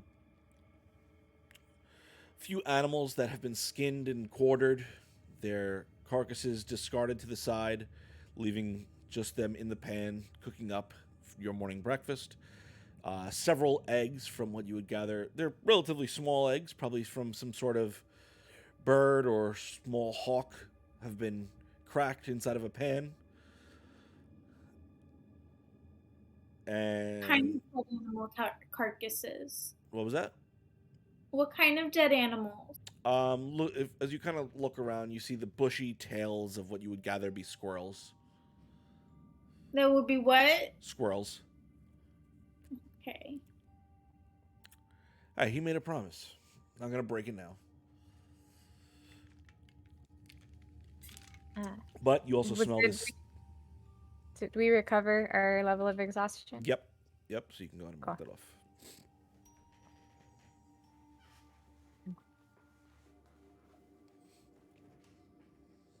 But yes, you also smell the smells of some sweet aromatic roots. You gather maybe there is some wild carrots that have been gathered along with a bit of ginger and some truffle that is being cooked up in a pan for all of you. Clover's gonna come out and make herself a plate of eggs and vegetables. I also found a bit of a wild lettuce if you'd like, Clover. Save the salad for later. If you want to wrap it all up and have it like a little Oh, a lettuce roll up. My mom used to make those. yes, I'm sure. Well, your mother sounds like quite the intelligent woman. She is. She's very smart. She runs her own empire. Nothing like a good, strong woman. But yes, breakfast is served. You all eat up your fill before gathering your carts together once more and shoving off for the last day. Having moved through most of the night, it is only the half of the day that you'll need to spend traveling. So, Oh, great. as you all kind of gather up once more and begin to shove off for the day, the sight of the town in the distance begins to draw closer and closer as you make your way down this hill towards a ravine that kind of cuts through the mountain range to the east of you. And as you begin that final turn up north into the terst fields, you see the city, or town rather, laid out before you, almost like, as I said, cut out into this mountain path, this ravine that has been expanded to accompany this village in the space. Is this where we're going? Yes, this is the terst field. We finally made it. Huh. Good. So as you approach the town, you see like this quaint village, as I said, cut into the base of several hills. Wide, well-maintained road cutting through the center of a small but bustling town. And as you kind of get closer and closer to the village, you see a variety of humans, halflings, and, to some of your surprise, gnolls bustling through the streets. What's a knoll? Hyena folk. A what? Hyena people. I've never seen anything like that before. We had a band of them in Marie Lynn's. They were bards. They Oh, sang yeah. rather beautiful elven music. They get a bad rap because a lot of them, when they're turned into gnolls, Oh, they're not it's a born pretty. like that? Some of them are, some of them aren't. When people are turned into gnolls, they can be pretty aggressive, pretty feral, pretty wild, pretty brainless, to be honest. But there are some who are born naturally, who are people, just like you and me, who have rational thought, they have a conscience, they have morality, they have emotions of their own. So they are people. Okay, so as you approach the edge of the town, you can feel this almost breeze pushing down from the top of the hills that kind of washes across you, bringing this this smell of like flowers and long grass kind of pushing against your face, and it almost brings this sense of calm across your body as you enter into this peaceful village that has been kind of almost untouched by a lot of the conflict that has plagued Exandria for the last decade. But as you enter in to the town at about midday at this point, there's people coming to and fro across the large center street. There are, as I said, as you enter into, there's a long center street that kind of branches off to these the more residential districts on the outskirts, on the outer banks of the village, and that press into the hills. But you enter in. Is there anything you want to look for first?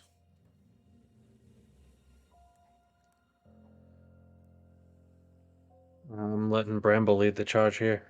Yeah. So, as you guys get a few paces into the city, Bramble kind of stops and turns towards all of you. Well,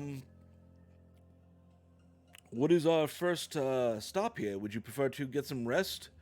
Or should I set up a meeting with our contact here? What how would you all like to Meeting approach it? we already rested. We're rested already. Very well. Shall we secure rooms for the evening, or are we going to shove right out Let's from? talk to the lady. Well, okay, very well. Then follow me, I suppose. You seem a little bit nervous about this, even though it's our job. No, I just. Is it because of your past with her? I mean, you know how these things are. It's always a little nervous seeing an ex. Not really. No. I don't know how that is. No, Yeah. no We talked understanding of that. Well, anyways. Anyways. All right. If she hired you, it can't be that bad. I'm sorry? If she hired you, it can't be that bad. No, of course not. It's a wonderful relationship still, but it's just, one likes to prepare and put on their best face. Okay, well, let's go. All right, then. And with that, he begins to lead all of you down through the main street. As you make your way down, you pass several inns along the way. You hear the sounds of a forge being hammered against as you walk down this street. The smells of a lush garden full of herbs and other alchemical ingredients kind of push out from one of the stores. Eventually, you come into this large open-air market where there are halflings and gnolls and a few humans and elves kind of hustling their wares in the center of the city. Eventually, you pass a mill closer towards the edge of the rear of the village, and eventually coming across a large, though compared to some of the buildings you would have seen in Western, far more humble mayoral building. Eventually, you make your way up towards the gate, which, not gate, the front door, which, looking at the building, it's only a 2-story building with maybe, looking across the front of it, 1 or 2 extra rooms compared to what, a normal house would have. It's not overly grandiose. Is that the word? Okay. Wait, why not?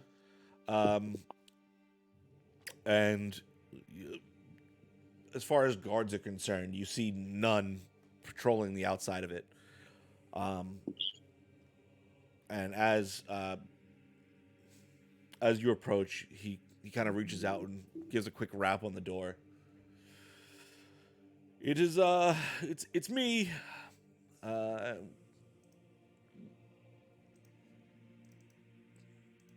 on a second. I'm the problem. It's me. Yeah.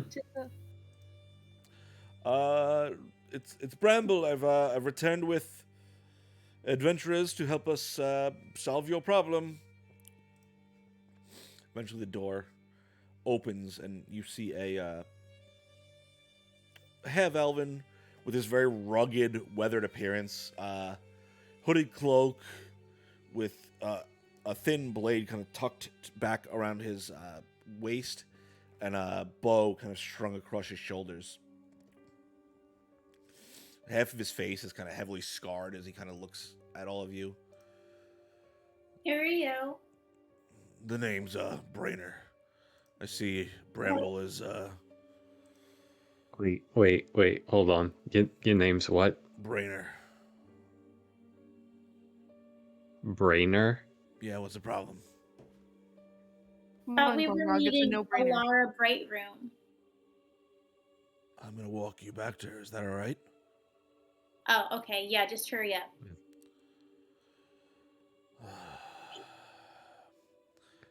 Follow me.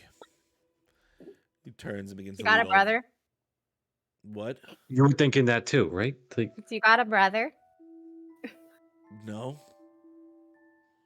Should I? Okay. we know somebody. We recently encountered somebody named Raynor. So the 'Cause fact her that your name's name is Rhyme, you think Brainerd, we're related? I thought you said the same name. That is why I was very confused. No, Raynor. Branor. Yeah, no, I heard you the second time, but thank you for clarifying. But it would be a very strange occurrence had you You're more also like been. Manor. Hmm? The name is more like Branner. Anyways, follow me. Gonna lead you back.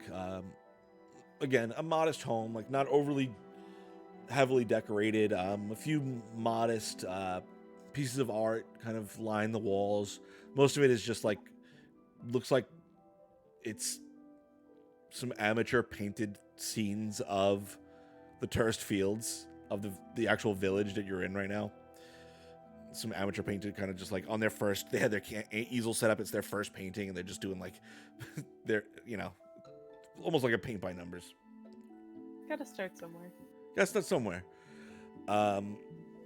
Eventually, you are Brainer goes ahead and opens up a door towards the rear of the home, and you see a elderly woman, this long flowing silver hair, simple elegant robes drawn with these like very earthy tones that blend seamlessly almost into the rest of her room. And as you look at them, it's kind of hard to tell. It seems like these would blend in with almost anything around her, and it's really strange. As her robes move, they almost blend more with each movement of her clothing. She has her back towards the door, and you see an easel kind of in front of her as she has a brush in her hand, is like painting another scene of the tourist fields, just kind of just another one of the exact same paintings you've seen already. She begins to turn around, hearing the door open. As she does, she has this very warm, keen smile on her face. Eyes this bright emerald green, and as you kind of look at her, you can just see like the wisdom and kindness behind her eyes. Bramble, it's a pleasure to see you again. I hope we can resolve this issue. Is these the people that you've hired to help? Clover pushes forward and says, "Hi, we're the Fists of Fate, and we're here to save your town." She kind of stands up as you say that and approach. She dips one of the paintbrush into this cup of water. You see her kind of dry her hands against her very nice outfit, leaving these bits of paint smeared against the edge of it. Kind of begins to shuffle over towards you, and you can tell this is a relatively elderly woman at this point. And she moves a little slower than you might hope or expect, and she kind of reaches her hand out to you and grasps onto your fingers. Yeah, well, it's a pleasure to meet you, Fist of Fate. What is? Did you say your name? I'm sorry. What was your name? I'm Clover. Clover. I'm Alara. It is an absolute pleasure to meet all of you. Yeah, Our likewise. pleasure as well. She releases your hand, I'm Clover. Whisper. There's a bit of paint on your fingers now. Hello, Whisper. So, Gormrog. Gormrog. Oh, okay. Your name, dear? Finnick. Finnick. Fabulous names. Very well. Shall we get down to business, or would you prefer Yeah. a spot of tea before? Yeah. Very well. Excuse me. Can I help you? No, there's no need for help at all. Brainer, would you be so kind as to fetch tea for our guests, please? Yes, ma'am. And begins to shuffle off and disappears for several moments before he eventually returns with tea and small biscuits for all of you. So, as I'm sure Bramble has explained to all of you, we have a agreement, I'll say, with the druids of the Dawn Mist Pines, and it as of late there seems to be some sort of I don't know how to word this disturbance in the pines that have caused I don't know. It has put our alignment at risk, it would seem. They have been hesitant to reveal anything to us about what exactly is troubling them, but whatever it seems to be, it has caused our trade routes to have some slowdowns, just as one would say. I would love if you and your team, the Fists of Fate, were able to help them or at least discover what is causing this disturbance in our trade. I don't know how amicable they would be to outsiders, as it's not truly in their nature, but we could... Don't worry, we're on it. Oh, fabulous. I do have a question. You mentioned that they really wouldn't say what it was. Did they seem to be like charmed or affected by some other magic? Oh no, not that, at least not that we could tell. The Circle of the Dawn Warden is they don't particularly care for outsiders, and even though we have a working relationship, they are hesitant to reveal what happens inside their actual forest to us.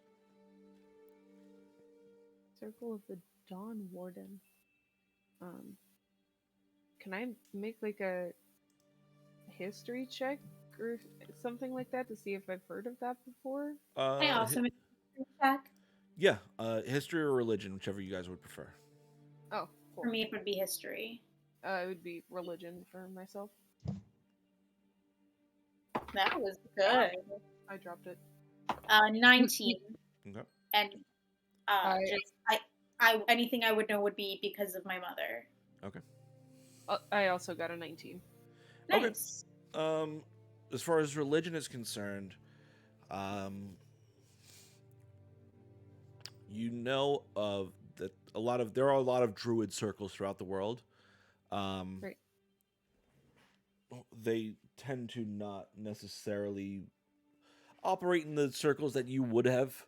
So the actual Dawn Warden,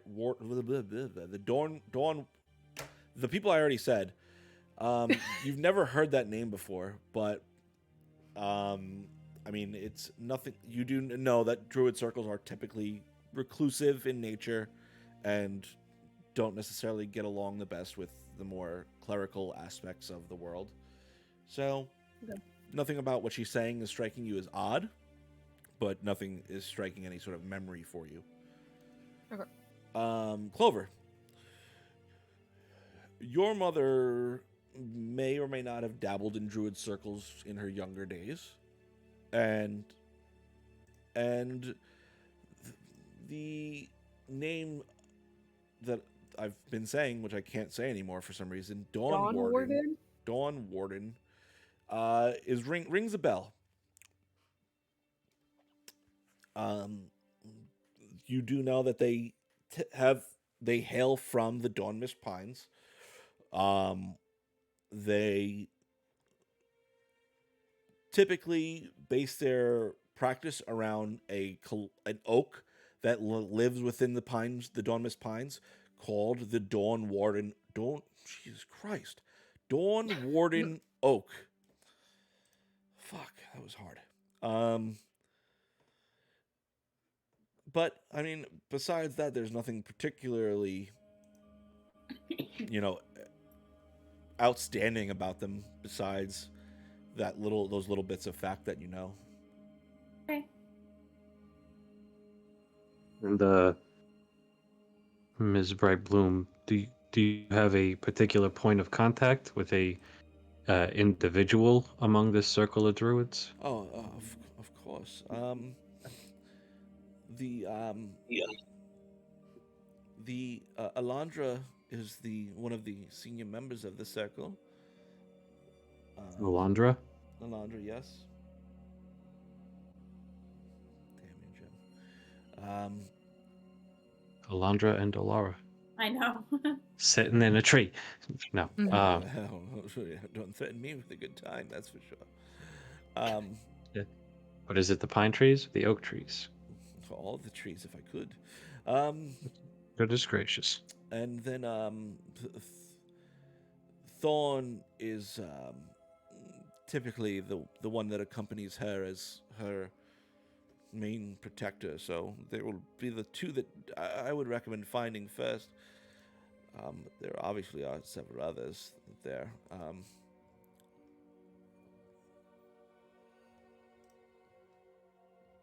But I know for. Did you want more names of board members of the elders of the circle? Well, basically, if we go out there and they're not keen on visitors, and we say, "Hey, Ms. Alara Brightbloom sent us," who's going to be the most receptive to that, or who should we ask for if we are encountered by these individuals? Oh, I would Alondra, Gathok,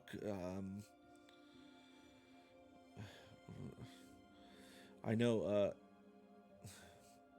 Eliana is maybe one of the first to see you as you enter their forest. That's for certain.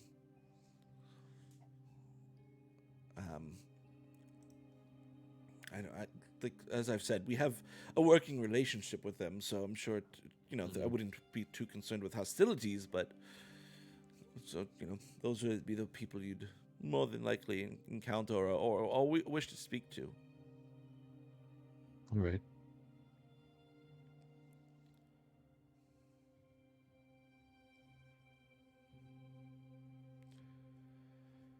There's disturbance in the pines. Have you noticed anything about the area? Or any of your village besides the reduction in the supplies they've been able to trades? send us? No, we typically avoid the forest out of respect for the circle, and they help us gather the ingredients we use to trade to the other bits of Tal'Dorei. Mm-hmm.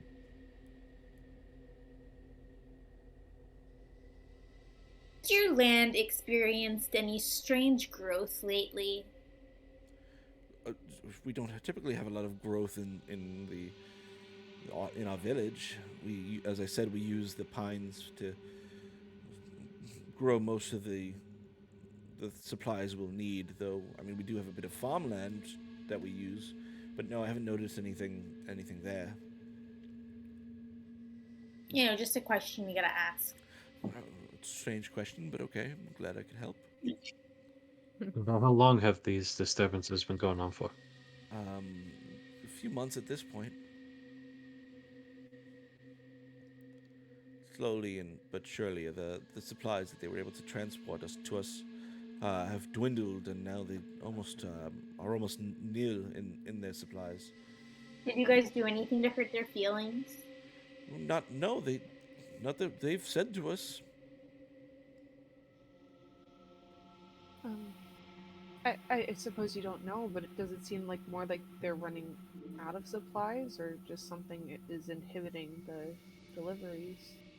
I don't know. Unfortunately, they as I've said, the circle can be a little covert in their ability, their willingness to disclose their inner workings. Sounds like they've completely cut you out. If you had to call someone halfway across the country to come talk to your neighbor for you. Unfortunately, that is a fair evaluation of the situation. I'm wondering if Else we should know, or Is that about it?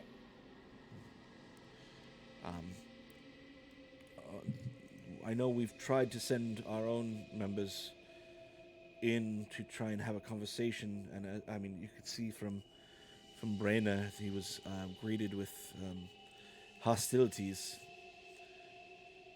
Didn't see who his attacker was, but needless to say, he was left scarred from the incident. And Whoa, that was from them?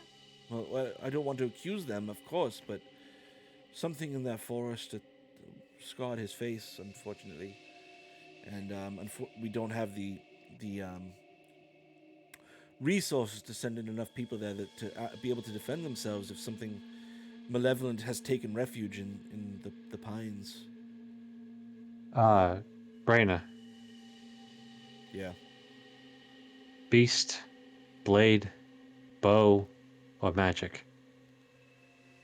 Well, considering it struck me out of the dark and I didn't see any animals or people, guessing it was some sort of magic, but like I said, came out of nowhere and disappeared just as fast. Insight check that. Go ahead and roll an insight check. Mhm. And may I make an Arcana check 19. to see if it looks like he was struck by magic? Okay. With a 19, you don't see it, he doesn't seem to be lying at all. He seems like he's giving an accurate report of what he remembers of the situation. How far away is it? You finished first form, I'm sorry. No, you're fine. 22. 22. Looking at it, the as you kind of examine the cuts across his face, they're ragged, and the edges are ridged, so it looks like it was something clawed his face. So it doesn't look like it was like a magical slice or anything like that. So it's hard to kind of determine whether it was some sort of spell or something that attacked him, like an actual creature that attacked him. So how far was the distance from here to there? I made about an hour's path north into the forest. We're moving towards one of our usual meeting points with the circle members before I was accosted. So why were you going at night? If it's only an hour away. Going at night? Well, you said it was dark and you didn't see your attacker. The forest is always dark. Like a magical darkness? No, just the trees cover enough of the ground and leaves plenty of shadows. Likely. Well, okay, I believe you.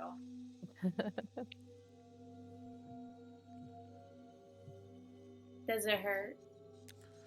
Not more than anything else that I've had.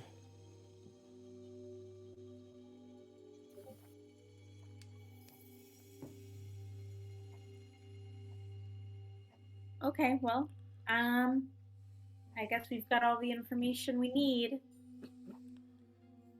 Is there if there's any supplies you need, I'm sure you can find something in town to help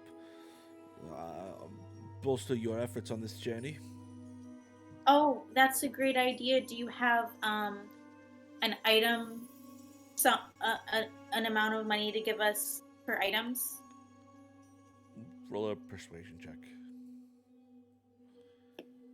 I'm gonna kind of pointedly look at Finnick while that interaction is happening. 15. Just the money that will be given to you for the completion of the job. Oh, what was that again? Oh, Jesus Christ. What was it? 5,000, I think.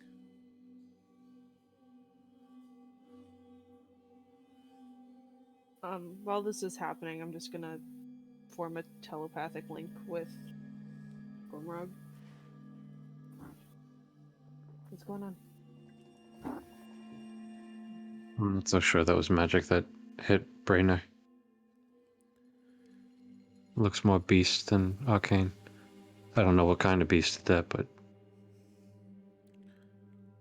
Could it have been invisible or something? invisible, magical.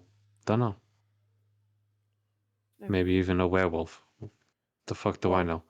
But Whisper's got some magic that she can do acid damage with claws. That's possible. Yeah. Was it 5,000? Yep. Just to kind of simultaneously have multiple conversations. Yeah. Mhm. Okay. Um,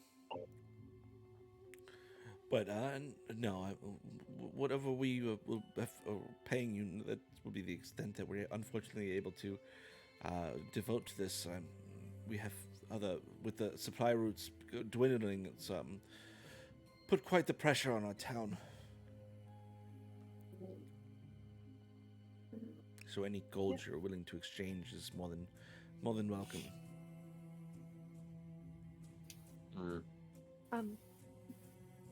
Brainor, I have sort of an odd request if you are up to it.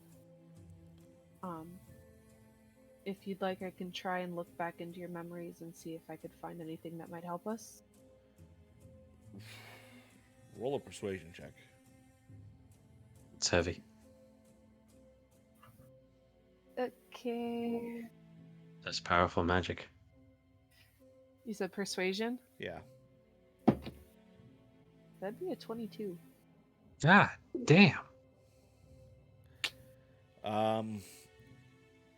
Okay. All right. Wasn't expecting this. We just need anything that might help. And I will cast Detect Thoughts and push deeper. Okay. All right. So, as you ask the question, you see him kind of like tense up for a minute, and he looks towards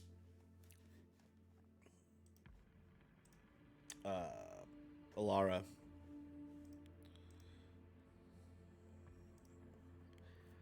And she kind of gives him a nod, and he, very well. Please, I guess do what you need to do.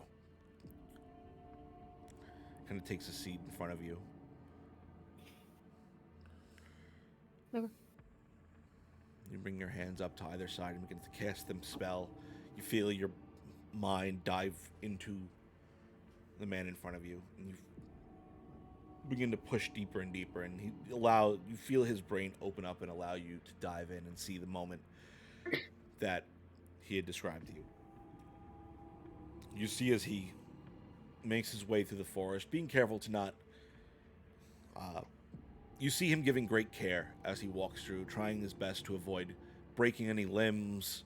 You see him kind of step around and push branches out of the way as opposed to cutting through as you would typically expect someone to do as they make their way deeper into a forest. As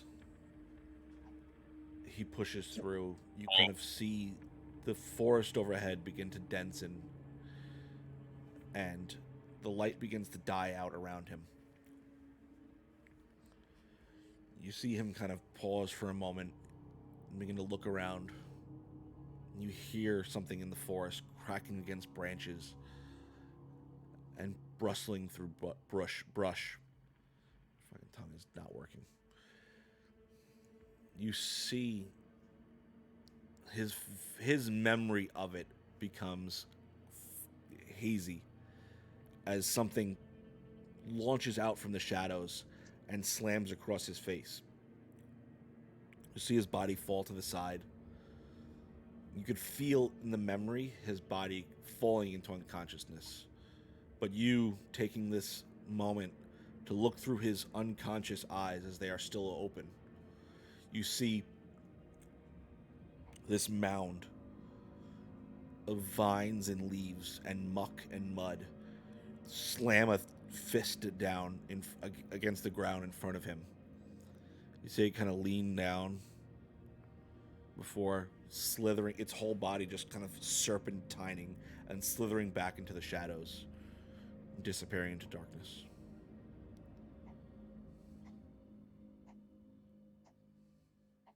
Um,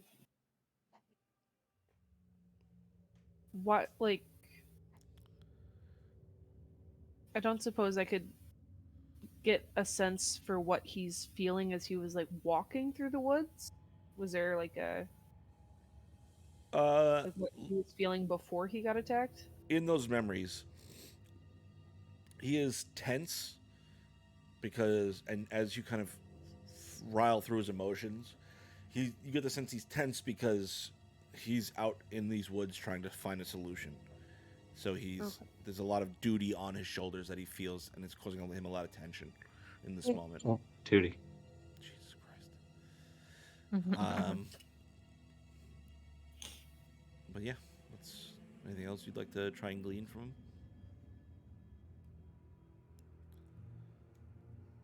him? I guess I'm just wondering if he would be able to tell which, like, if I were to gather any other memories, or if it would just.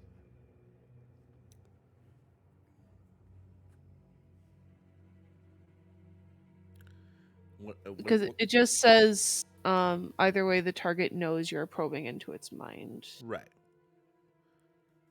Okay, so you want to try and search other memories? I guess just like previous interactions or anything else regarding the Circle of the Dawn Warden. Sure. Like leading up to this. As you try and move out from that memory, he kind of instinctually tries to stop you. So he's going to roll a spell save DC. What's your DC? Hold on. Because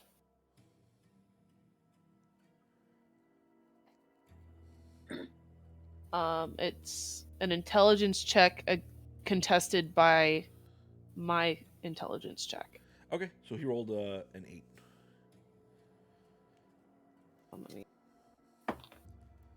And I rolled an 11. Okay. Because I don't know if it knows what else I'm probing. Right. It just says that he's aware I'm in there. Right. So he instinctually kind of presses against you as you try to move further into his mind, and you see him, like, in the reality of the situation, begin to stand up and just try and step away from you as you dive in, and you're able to kind of access another memory. So what are you looking for? Dawn Warden stuff? Dawn Warden stuff leading up to this. Okay. So, as you kind of push into his mind, you see a giant, centuries-old oak tree kind of towering over you as several druids kind of are circled around it in prayer and ceremony. You see a graceful, ethereal elf, this long silver hair that kind of almost shimmers like moonlight. As she kind of stands taller than Brainer. Even now I'm doing it. She stands taller than Brainer, looking down at him with these deep, ancient wisdoms and this calm, gentle demeanor on her face. Although you can see the commanding presence behind it.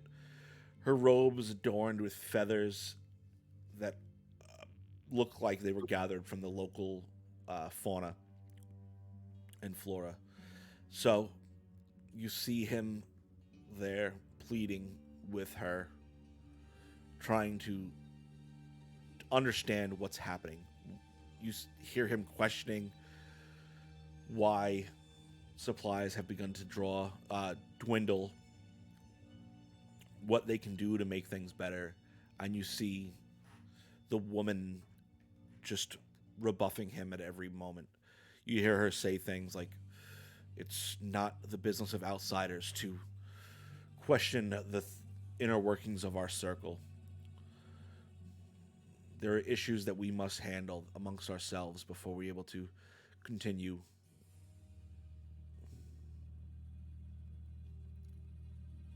That's where the memory begins to fade. At that point, I'm backing out. Okay. We see him kind of Brainer kind of turn and grasp his head, pressing his fingers against his eyeball. It was not that fun. Thank you for doing that. I'm sorry. I bet you are. I felt you digging around in there. You find what you were looking for? Yes, I did. Just anything that could help us. If we're gonna solve this, we're gonna need all the information that we can. So I apologize if that was uncomfortable for you.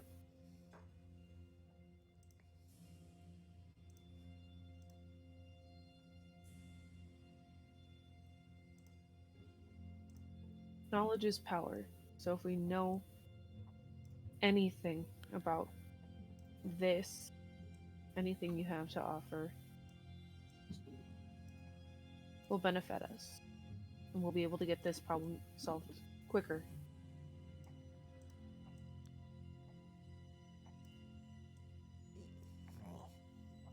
Hopefully it was Awkward worth silence is brought to you by SonCraft. it. Hope it was worth it. I know you want what's best for your people. And we are trying to help you with that. It's fine. We can move on.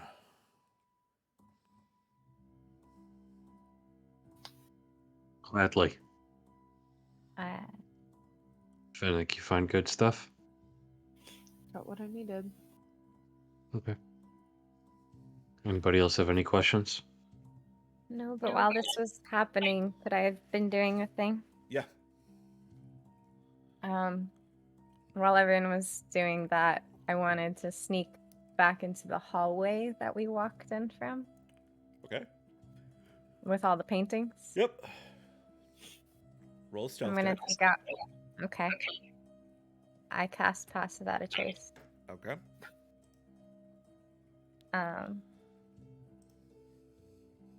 And I will roll right now. That's a 21. Okay. You feel like you slipped away.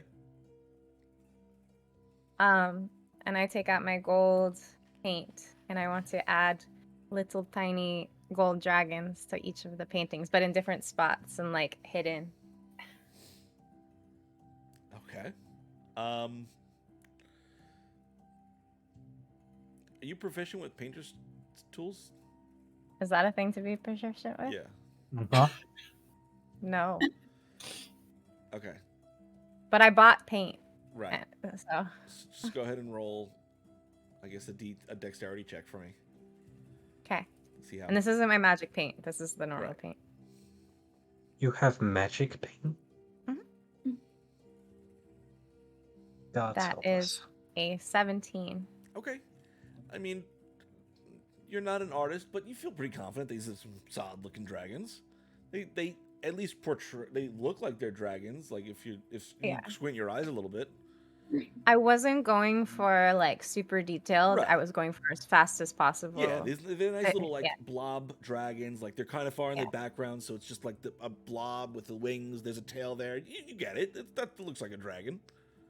Mm-hmm. And I'd imagine I'd pop back in right when like this Right. encounter. As he was stands done. up and kind of pushes away. Yeah. Taking advantage of the distraction. Yeah. Can I also Like have putting- been doing something while Finnick was doing that? Sure. What do you want to do? I'm gonna go into the kitchen and actually make and bring out that tea that Brainer was supposed to make like 20 minutes ago. He brought it in He while did. you guys were having the discussion.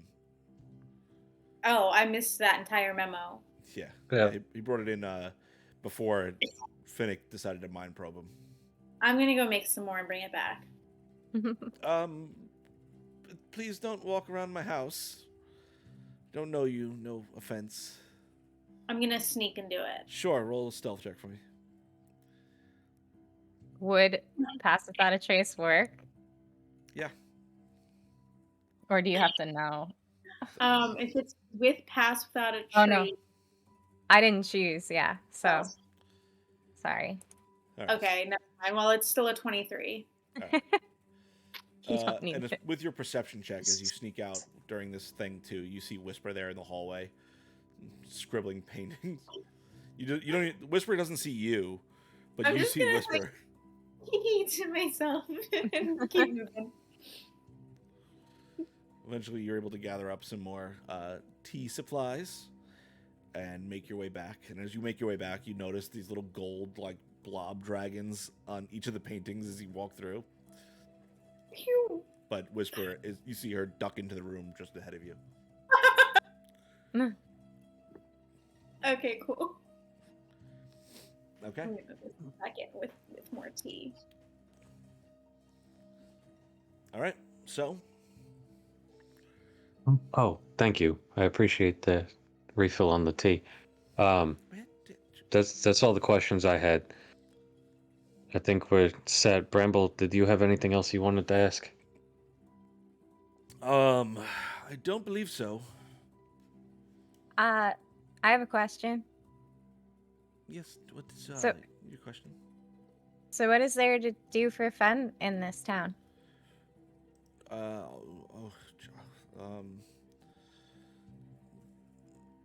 I mean, there's several spring festivals that are typically quite enjoyable. There's always live music to be heard at the Verdant Hearth. There's, if you're looking for more of a low-key, hearty meal with a story, the Warden's Rest is always an interesting place to listen and enjoy some food.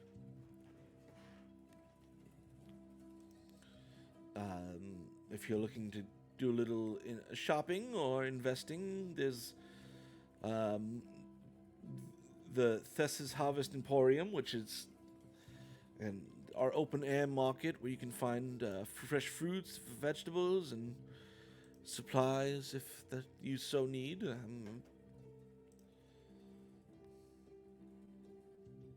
If you're looking to have something commissioned out of wood, you can see Cedric. He also runs one of the inns, the Warden's Rest Inn. You can also, he's quite skilled in woodcraft, so you can commission something from him if you'd like. Plenty to do in the Turst Fields, so please enjoy your stay and solve our mystery, and then enjoy our village. Thanks. No. It was my absolute pleasure. Please, thank you. I appreciate the risk you're putting yourselves into for us. Happy to help. These are really good biscuits. Did you make these? I did. Thank you so much. Can I get the recipe when we come back? Of course. I'll make sure to get that. I use honey from this place called the Hobart Farms down. It's down south. That's hi. My name is Clover Hexcomb from the Hexcomb Family Farms. I made that honey. Oh my goodness! Well, it's quite a pleasure to meet you. I actually bake the honey right into the top of the biscuit. It's Amazing. it's a pleasure to meet you. Your family does wonderful work in the world of honeys. We are friends with the bees. Well, I'm gonna offer my hand for a high five to Clover. Yeah. well, anyways, yeah, I'll have that recipe ready for you when you. What place has honey biscuits? Every place should have honey biscuits. Honey biscuits are great. I agree. Maple is also Clover's also going to eat some honey biscuits. Maple honey biscuits. Maple honey bit. Maple honey. Guys, all right, focus, guys. I actually need to. No, there's food now. Yeah, so we head out. We leave. I'm gonna give Brainer one last look, and as we leave, just kind of see where he's at as we are leaving. Just kind of insight, sort of like Is he wary of us? Is he agitated that we're here? I got a weird vibe from him, and I don't quite know Roll if I an trust insight him check. yet. 15 plus, where's my insight? 3, 18 total. I was muted, but I said guidance. Okay. Oh. So 18 plus 4, 22. Okay.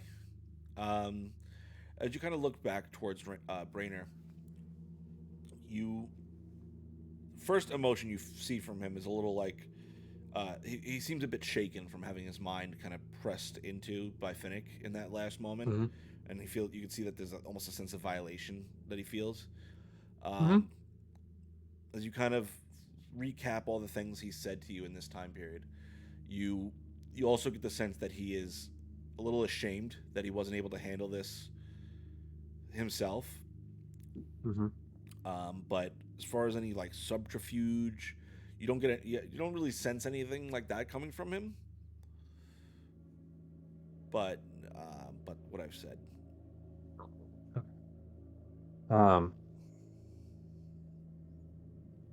Then I just leave with that. Okay. That being said, where do you guys want to head to? I think I we should wanna, head straight to the forest, but you want to what? I wanted to ask after we leave, just like right after we leave, before we decide where we're going. I want to turn to Bramble and ask, is Brainer your son? I mean, He's half elf. She's human. I just start walking a little bit faster. so, did we want to find a place to stay first, or Wait, is Brainer your son? should we put all our supplies at an inn? How old did he look to you? Your daddy. The only time Joe's gonna hear that. Shut up.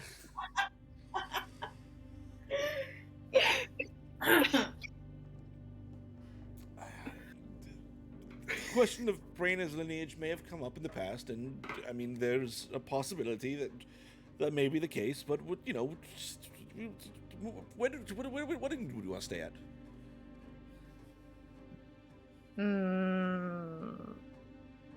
Does he know that you're his dad? What inn did we want to stay at?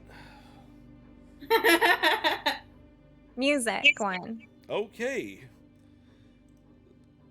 Verdant Hearth? Yeah. All right. Gordon, drop it. Sorry. Who scored it? So with that, Bramble begins to lead you towards the Verdant Hearth Inn. As you approach, you see the vines and flowers adorning the exterior of the building. Entering in, it's much the same. There are vines that kind of cover across the top of this latticed ceiling. Before, obviously, there's a subfloor above that. But on the first floor, you see this latticed ceiling. There's vines that kind of creep up all the sides with this flower overhang across the entire first floor of the inn. The air in it is light and jovial as the sound of a half-elf minstrel kind of plays in the back, and she kind of gracefully dances her way through the tables, stopping at each one, and without missing a beat, you see her kind of lean down, playing her instrument, and you see her whisper small things to each table before kind of standing and dancing around the rest of the room. Eventually, you see her kind of make her way behind the countertop and come out as the music kind of emanates and echoes inside the entire space of the area. While she is no longer playing, she begins to deliver drinks and food to the various tables.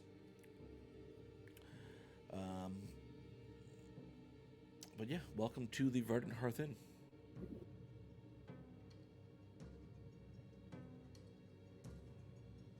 Okay. Did you guys want to sit? This is a lively place.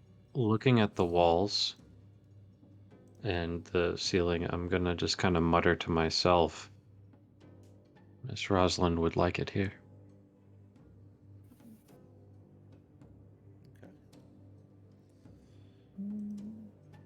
As you all look around, the Hail-Evelyn woman begins to dance around towards your position.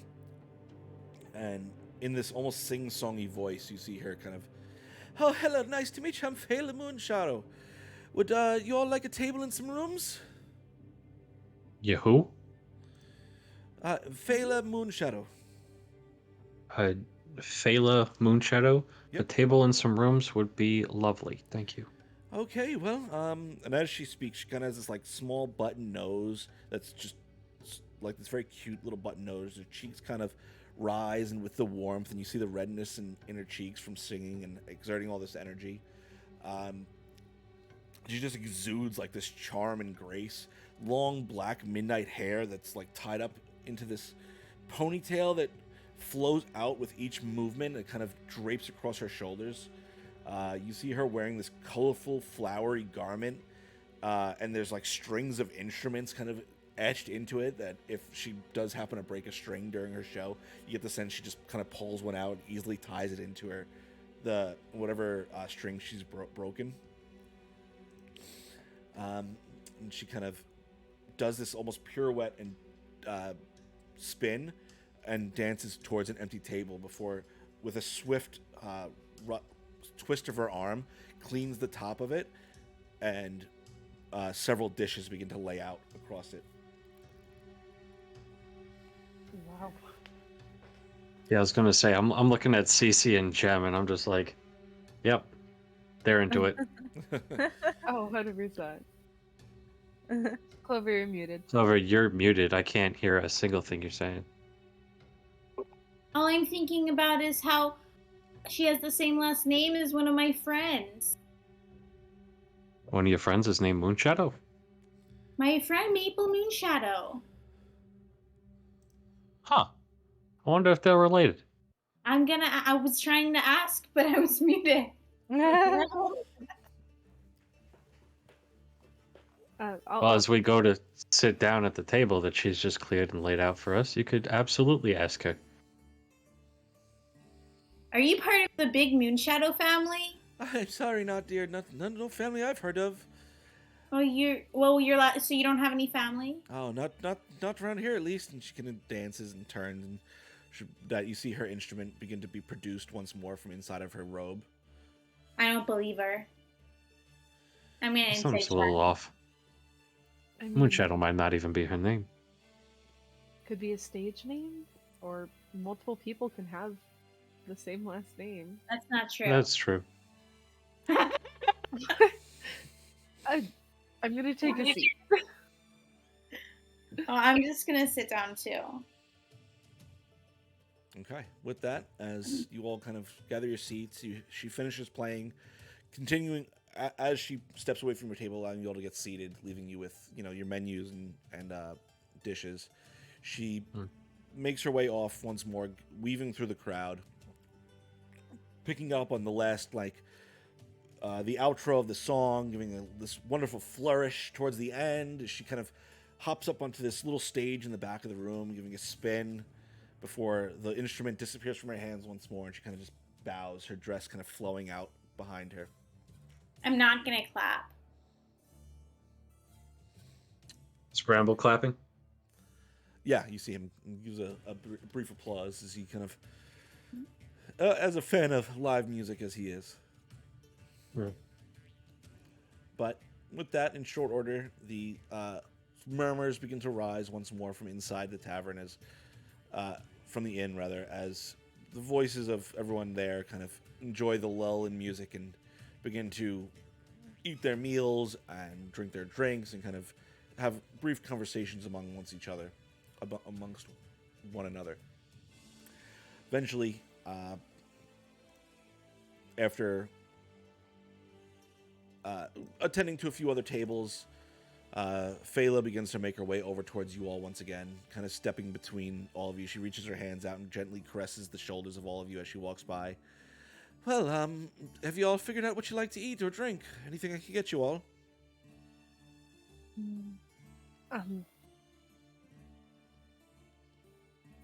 If you have any berry tea, that would be lovely. Of course. Berry teas. Anything else I can get for the rest of you? Do you have a signature meal here? Oh, signature meals. Of course. Is something you're famous for in this establishment? We have some wonderful blueberry biscuits that we do. They're quite delicious. If you're looking for something a little more evening wise, my brain's completely blanking on this. Mm-hmm. I'm sure we can mix something up for you. We have some potato soup that we can get. We can mix in a little bit of beef or pork or anything you'd like. What about potatoes and onion soup? Oh, there are onions in our potato soup, dear. Oh. Well, then why don't you call it potato and onion soup? Well, anyways, you're Less quite syllables. cute, dear. I don't know. You'd have to ask the chef, dear. Well, I'll take a bowl of potato and onion soup. Very well. Anything else I can get for the rest of you? What's your favorite? What's my favorite? I enjoy a bit of the roasted pork that we rotisserie over a fire for several hours, eventually coming out. It's quite delicious. It holds the juices in quite well. There's this wonderful smoky. Okay, I'll get you some the roasted pork. Do you have bread? Of course, we have bread. What kind of? We have Can we get a basket of bread? Well, we have soda bread, or I can give you some more wheat bread. What kind of bread were you looking for? Oh yeah, that sounds great. Okay, I'll bring all the bread. So the bread for the table. Let's do a round of those biscuits. I'll also take some of that pork. Very Fennec? well. I'll do the soup with some pork in it, please. Very well, of course. As I've said, my name is Fela, so feel free to give me a holler if anything you need. You did say you wanted rooms. There are several types of rooms that we have here. We have our ocean view room. We have our mystic forest room. We have our bustling city room. We have our mountain crag room. What kind of... Cheapest ones. The cheapest ones? Oh, all right. I want the Mystic Forest room. Very well, Mystic Forest. Very well. Our themed rooms are quite popular, dear. That's what I want. I don't know what the rest want, but I will get that one. All right. The ocean one sounds Oh, nice. an ocean view room. Okay. Your friends all seem into it, dearie. Oh, I'm also more interested in the cheaper room. All right. So one cheaper room and then two of our fabulous themed rooms. I'm just gonna sleep with Finnick. Are you sure that's what you'd want, dear? She kind of puts her hand on your shoulder, Finnick. Mm-hmm. Yeah.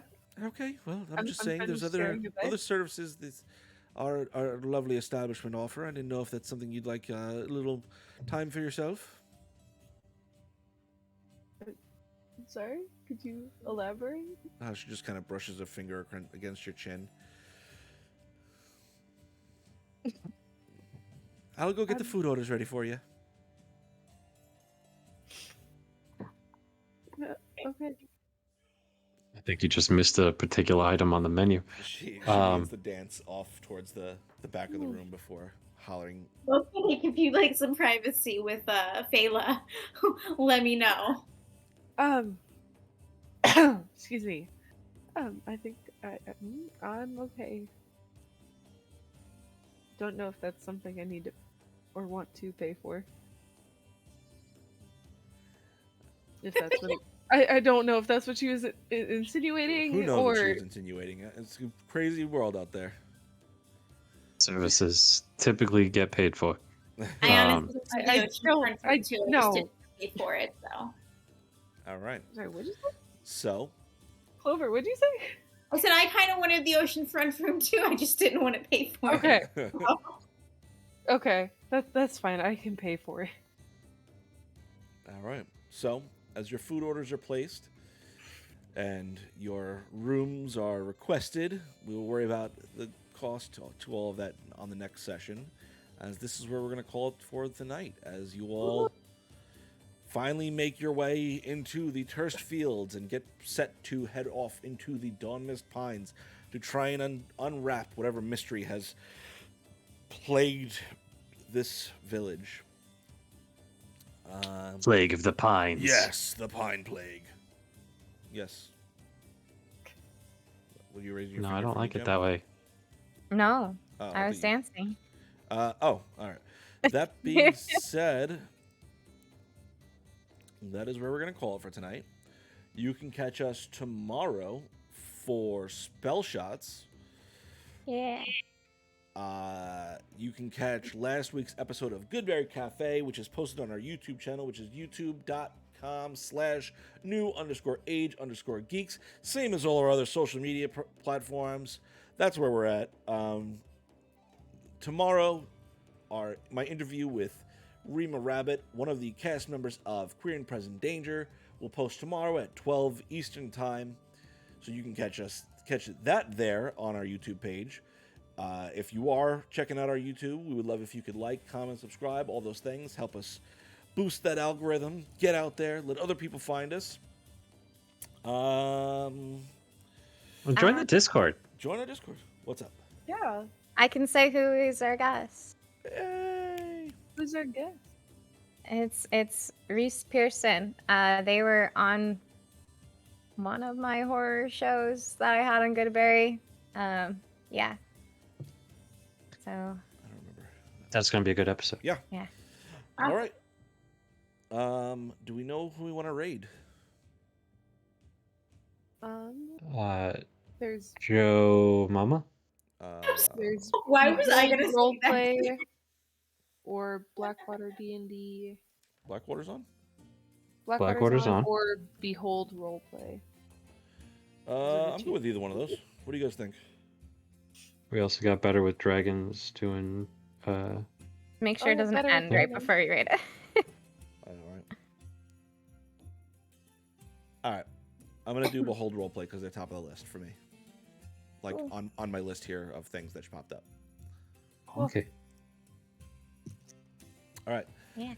That being said, we will see you all tomorrow. I think that's all we got. That being said, love you, geeks. Bye. Bye.